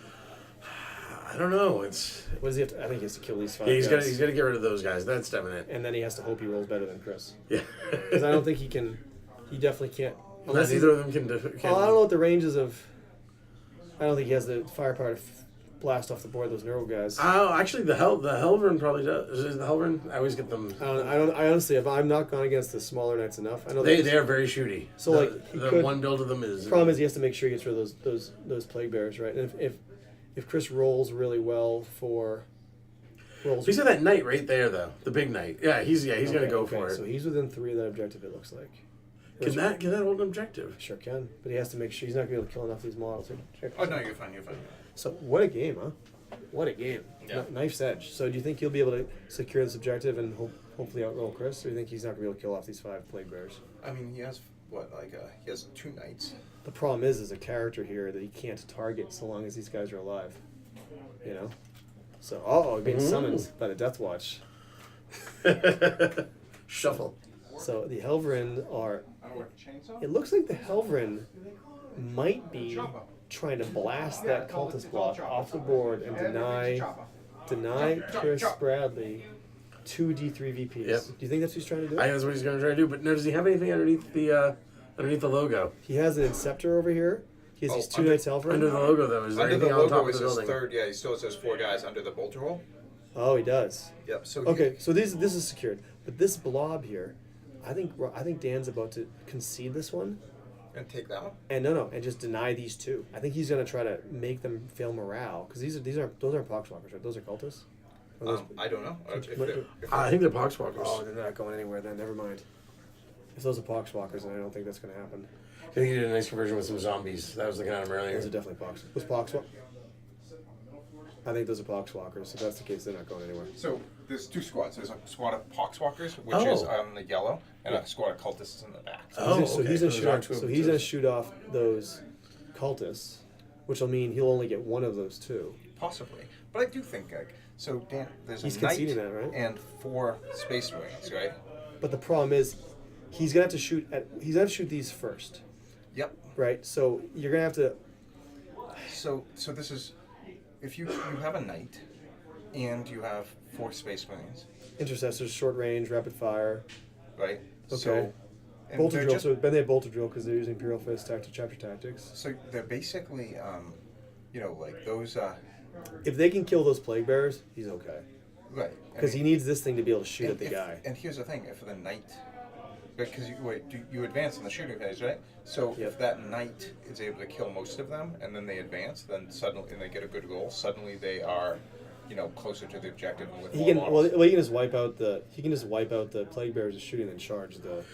Except he needs to Charge the guy. he needs to have somebody there. Yeah, he You know, needs the a knight. charge. Well, Yeah. he'll be the only one standing near it because the knight. So So yeah, this is it.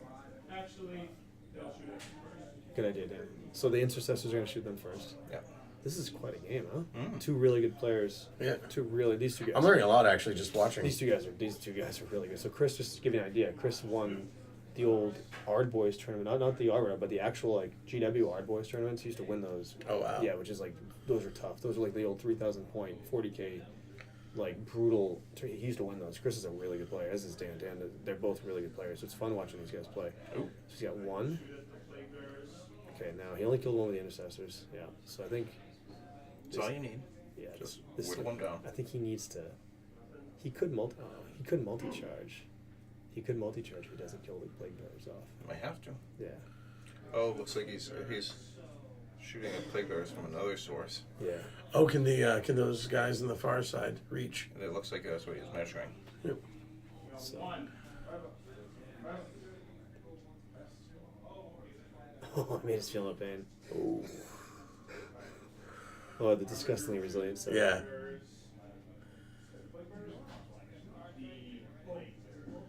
Oh, so he's trying to get rid of that.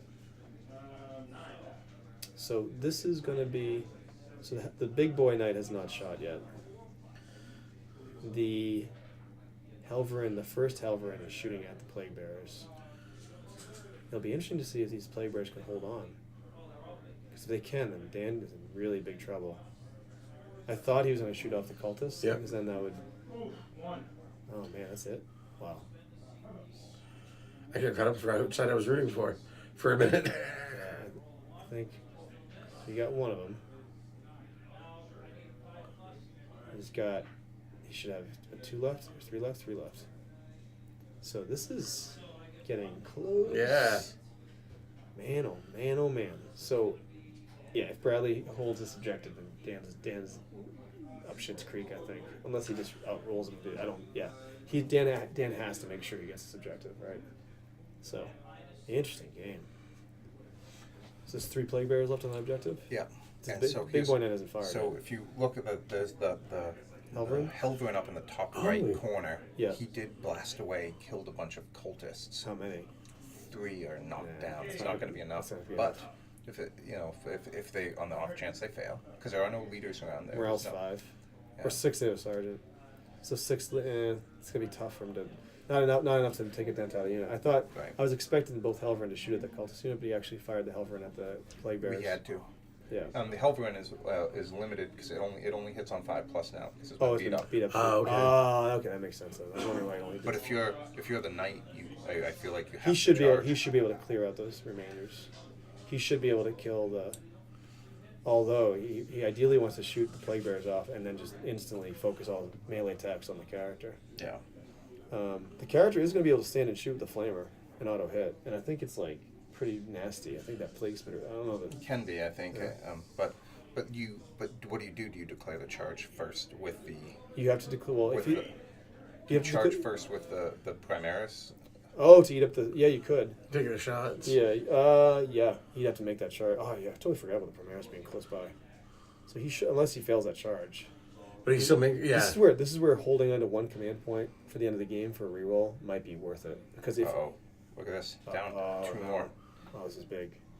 So Oh boy. So just so people know, we did make it so the knights could like travel on stuff. Otherwise, this table would be basically unplayable Yeah. for a lot of people's armies. So that's why we're not ignoring the terrain, but we did say that before the game, the players agreed that the knights would be able to move around and stuff. Otherwise, like because per the rules as written, it'd be very limited.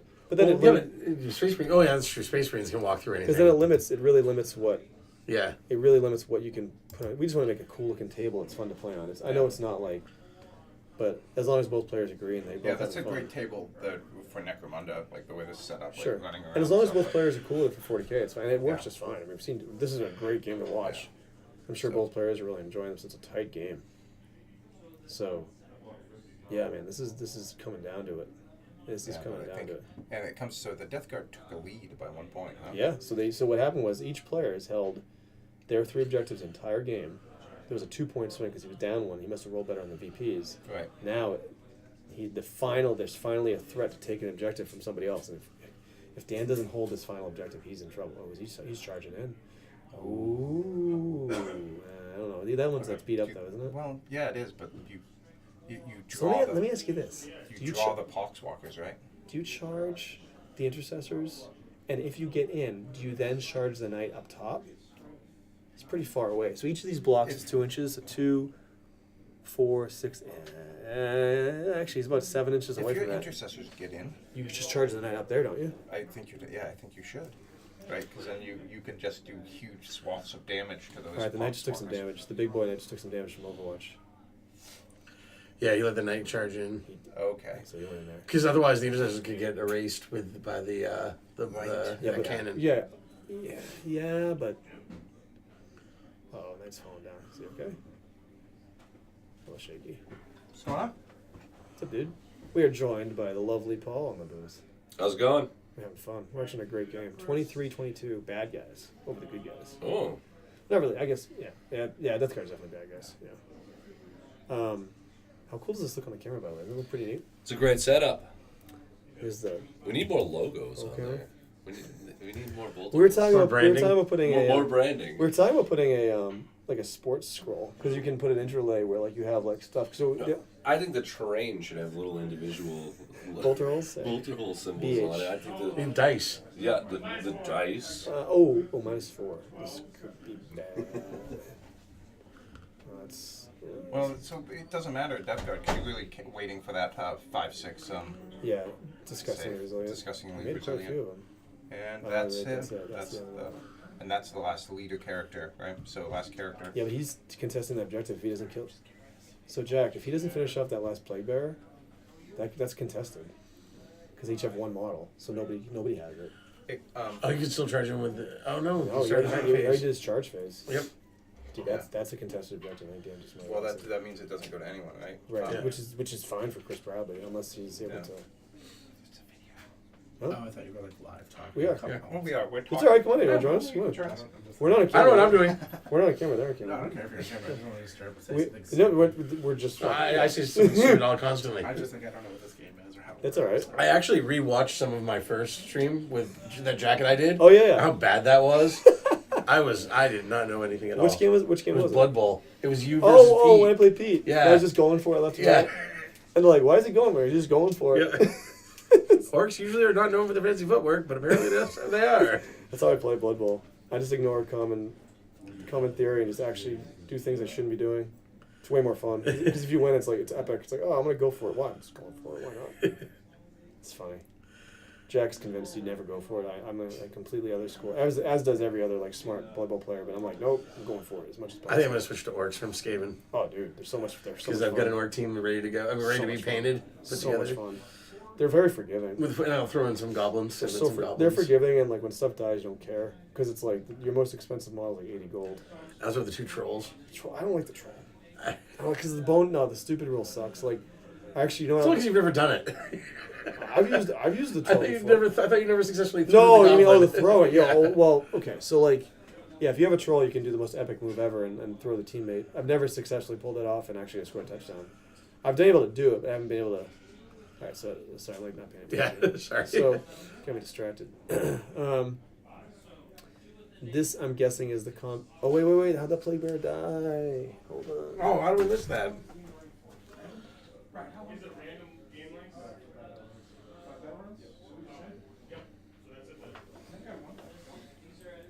I just get +1 there. Roll 4. Good game, huh? What's the final score?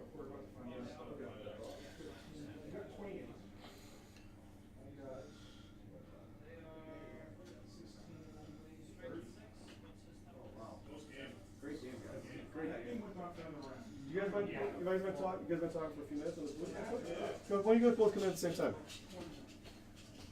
Yeah, I'll move up. Yeah, I'll stay in here though. Yeah. All right, so we have a final score. 30. Wow, what a game. Wow, what a game. 30-28. Chaos. Death Guard pull out the victory as we thought they might as that game whittled down. And what a game. Wow. What a game. All right, so we're going to go back to the booth here. Let's see. So yeah, man, what a game. Let's shrink this down. Hey, Chris. I need a wingman. Yeah, sit there. Hey, Chris, come on in. Dan, come on in. Actually, I'm going to sit, yeah. Please, Chris, why don't you sit next to me? All right. Why don't you slide down, Chris? Look at the comfy chair. We'll do both at the same time. Why, it's me. 30-28. Hello, Internet. Close game. Death Guard pulled that very. What a game. What a game. Such a close game. What a game. It was. It was great to watch. It really was. It was a lot of. You guys get some gameplay some going on. Yeah, it was pretty rough. So, wow, what a game. Very close Very game. brutal. I mean, it was close the whole time. Yeah. One more turn, you would have destroyed me So completely. did each player hold their 3 objectives the entire game? No. More or less. I held my through the entire game, but I was disrupting his. The last 2 turns, I only got 2, and that was the difference. That was the difference. Yeah. So that reminded me a lot of AOS missions where there's like scoring, like there's a lot of AOS missions that are kind of designed like that. Did you guys like the layout of the mission? Was it okay? Yeah, it was I liked fine. That was pretty cool. Yeah. It was really fun to watch. Yeah, it was. It was a lot of It was fun. really fun. It was like kind of like it was cool watching the 2 because the 2 armies was cool. Like narratively, it's a great story, Yep. right? So like, that's the focus of this campaign. What do you guys think? So Dan, we'll start with you. So you tried to secure Death Guard Gene Seed, right? Maybe you didn't secure the Gene Seed, but you were able to fight against them and view them in combat. What do you think your army would learn from this and want to do going forward in the story? I think they know it's a pretty even match, so maybe they retreat back up a little bit, rethink their strategies, and go back. It won't be the last. If I may, you dropped 2 Foul Blight spawns, Typhus, and a Demon Prince that you could probably harvest Gene Seed from. This is true. If anything, that's like the most far gone of any Death Guards. If you're going to reverse engineer anything and try to fix anything. I think it's safe to say Typhus. Maybe Typhus is mortally wounded. Typhus escaped into the war, but not maybe I snuck away with a little something from that Demon Prince. So maybe Because the Preceptor lived. Maybe he snuck away. He had the juices all over his... There's enough some juice goo. on There's that. a lot of juice on that from the maybe He Demon got Prince. Reaper Chainsword maybe- real bad. So you didn't get a live host, but you definitely Right. got residue you can work with. Yeah. He got residue. We got used into residue. So okay, let's talk about the Death Guard. So the Death Guard, they came in with a mission. They succeeded. At great cost to their leadership cadre, but they were able to. Fortunately, Typhus escaped, and we can resummon the Demon Yes. Prince. Yeah. So it's No okay. muss, no fuss. Yeah, it's no muss, no So- fuss. so There's now- a lot of muss actually, quite a bit of fuss. So But now that you've successfully polluted that depot, do you consolidate that? Do you stay there, or do you move on to other likely targets? Because I know there's other places you can go spread the gift. I had cultists and poxwalkers holding objectives for the entire game, and there were a couple turns where I held some of his objectives with foul blightspawn and poxwalkers. So there's some infection seeping in there. But key is these Death Guard are shepherding around the Gellerpox infected, trying to spread that around the planet. And I had Gellerpox. I had the Glitchlings. They were there the whole time. They didn't get I had touched. Glitchlings and Volgrar sitting on objectives the entire Glitchlings. game. Yeah. So that's got to be pretty far gone. I think I'm done here. I think I want to go infect somewhere else. Give the gift. Give the Yeah. gift. All right. So, well, thanks again for playing, guys. It was a lot of fun to watch. And we did bring through our MVPs. Yeah. So We got the Knight Preceptor. Put him in the We have my camera. knight. What? Oh, look at that guy. So how do you my perform? knight How do you perform? He performed He was doing all very, the work. very well. He ran up and killed the what's the tank? Oh, the Plague Burst Mortar. Plague Burst, He yeah. killed like 2 bloat drones. He Yeah, got the Demon got the Prince. Demon He did his Prince. job. And then all the stuff at the end there he was shooting. That's the new yeah. one, right? That's the new one from the. Put it in front of the camera. It's a beautiful one. Yeah. It's not Canis, but it is the... Yes, it's just a knight. I'm gonna call him Knight Preceptor Folax. That's his name. What Fulgor? Folax? Folax. Oh, F-O-L-E-X. Folax. Oh, that's cool. F-O-L-A-X. Yeah. So look, you got a narrative going already. Woo! So is it safe to say you want this guy to be somebody that learns and gains? Because we're gonna do level ups, obviously. You want him to gain Yes. something? Okay. So he did his job. What about the? Right, so here we go. my MVP Yeah. was I Typhus. was rooting for Typhus. I'm not gonna And love Typhus. he got in early off a deep strike. He killed 6 aggressors. He killed a lieutenant. He killed He did his job. a warglaive. Did some He work. was At the just- end, he may have been mortally wounded by a bolt pistol. What's up, I was the guy who charged in and drop kicked him. Yeah. He Oh, got drop kicked by an Inceptor out of nowhere. Oh, you're right. what's the that? Inceptor- Do you know the rule that never happens where you roll the 6 and you get the mortal wound on the Inceptor? yeah. That's what killed Yeah, you were Typhus. noting earlier that The they got Inceptor? that rule, but no combat weapons. So what's the point? Yeah. I guess that's the point. maybe I guess that's the Maybe point. Inceptor should instead get the level up over the night. Oh no, not that. No, they they- did nothing they- Just besides pure, that. yeah, they whiffed everything else. Pure They got rumors. squirted on and killed by cultists after that. So killed the Inceptor. we're not going to talk about that. Like last turn pot shot. Well, thanks again. We look forward to seeing you guys Yeah, again. it's fun. We'll see you guys again on the stream. Yeah. We got Yeah, plenty we of time. got a lot of weeks. So next week, I want to get you guys early predictions. So Iron Warriors are facing off against AdMech. Right now? No, next week, next Friday. We already know who's playing. Now, what do you guys think? Tentatively, I'm going to give that the AdMech. They're brutal to fight against. They had a good night against the Tau. I think I'm gonna give it to the Admic too. Because I saw he's got like robot. All right, so we'll see. Over there, I We'll like see what that. happens. So you guys heard from here. Thanks again for joining us, Yeah. guys. Jack, what do you It's think? good. I just wanted to, I'm pretty happy that everyone came in and had a good time tonight. Yeah, It's good. Pretty packed house for a long time. Yeah, it was awesome. pretty excited. So gonna go grab some beers and call it a night. So thanks, you guys. See you next week. Oh shit. Yep. Stop streaming.